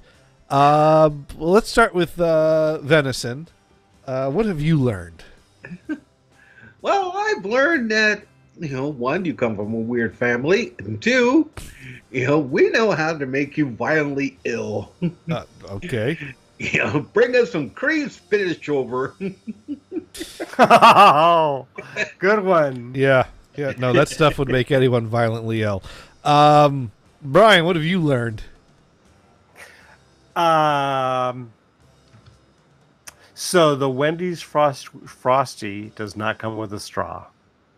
Right. Right. Oh, and for some reason, toward the end of the show, I would get these little buffer hiccups, and I'd lose like a word. Huh. And sometimes your head would suddenly be over here. Well, I do have that magical property. Right. But it's a buffering, kind of Yeah. deal. Now, in fact, even when Venison was talking, there would be some words that would be lost through the same BS. Did you hear any of that, or did you get every word? No, I heard Venison perfectly fine. So it seemed to be a YouTube thing or a outgoing on my end thing. Although my pipes are big, so I don't know. It's very possible that it's just me. But I didn't buffer on you, did I? No, no, you didn't. You didn't lose buffer any on of me. my words. No, I didn't lose any of your words. No, you said it wrong. Did you lose any of my words? No, still not at all. Totally heard everything you said because I'm totally paying Right. attention. Right. I got Well, it. it has nothing to do with attention, just to whatever got buffered out. Boofed? Have you boofed? See, your head just went book. Just now. No, I boofed. Oh. Actually, I Have you- did get a slight gurgling Oh. sound. I don't know. But do you like beer? I drink beer. I like beer. Yep. We drank beer. We liked it. I like porter. We boofed. Wow. And you know what? I've not found any dictionary definition that claims it's flatulence. Wow. She did get a big butt. Yeah, that's What you been eating? so I've learned that Madonna's been putting something in her pants, and I think it's couch cushions. Yes. If if it's not injections. it's not injections. I also learned, and I titled this episode "Here Comes the Sun" because I was going to talk about. I have a bit of a solar dilemma as to do I or don't I move forward with solar. And I still need to talk to some people, ask some questions. But Brian helped me out with that. We had a very pleasant phone conversation this past weekend. And Yeah. I kept him from his breakfast well into the afternoon. So, Good. Right. And then- breakfast and lunch combined together is like brunch. yeah, But brunch is when awesome. what is it when you combine breakfast with dinner? Bruncher. More brunch is bruncher. So there you go. Oh. Brenner. I always liked brunch because, when we would go to brunch on the weekends at the dining hall in college, the waffle makers would be out with the batter. And, You guys had a brunch on the weekends? We got nothing, man. Well, it was called, we're not going to serve breakfast and lunch, so we'll just open up the dining hall late in the morning and call it brunch. And there you go. So I think that was Saturdays and or Sunday. I forget what. But yeah, we had brunch. And we all decided that the best thing that they served in the dining hall on a Saturday was waffles and ice cream. So waffles and ice cream was the traditional brunch meal of the RecTech. And that's table. how the waffle cone was invented. Well, waffle ice cream sandwiches. Oh, I miss those. Oh, man. Sure. You had the waffle iron, you get the hot waffle on your plate right out of there. Go to the back of the dining hall, throw a Waffle bunch square. of scoops of ice cream on there and start like melting onto the waffle. You get the cold ice cream, the warm waffle. Oh man, Oh, that's the best yes. breakfast ever. Saturdays Yes, at college. Waffles and ice cream for breakfast. So is it Yeah, waffle, breakfast, ice so- cream, and then second waffle on top? No, we just did one waffle, one ice cream. Okay. Well, that's Yeah. cool. Yeah, I Okay. know. And we didn't pick it up, roll up like a cone. We ate it with a knife and fork. Right. Or as you say in But Maine, it with a wasn't a fucking sandwich because you didn't have two. It's No. just It was just open-faced. it was No, waffle no, and ice you know, cream. we had two. You had two. All right. A sandwich. Two waffles and ice cream in between. Well, I mean, I guess with an Eggo you could do that, but these are the big waffle iron. You gotta. Right. There was enough. Oh, if you're going to use it that way. There was enough mass to that waffle. We didn't need a second one. Right. Anyways, on that note, it's time to put this show to bed. But thank you everyone for listening, and be sure to check out nhpradio.com to see our Facebook page for all your entertainment radiola needs. And Vamp will be on tomorrow. He does a show with Kevin, and that's the show that it's like two people each in their own room, worlds doing their own shows simultaneously, and it's every now and then it's amusing. So check it out. We also have what is it, Outlaw Radio on Fridays, and Saturday night Dune does the 5-hit on his Twitter channel, 5-hit Dune, and Sundays the Dune and Bob show. And then we'll be back here again next week. I'm pretty sure I'll be here, and I think. Oh yeah. Yeah. One more thing for you. Again, watching TV. I heard this commercial come on. Wouldn't pay much attention to it. But they were doing something or talking something about analog recordings or something. But the punchline was, and I thought of you. Wow. Tastes way better than digital. Thank you. And on that note, good night. All right.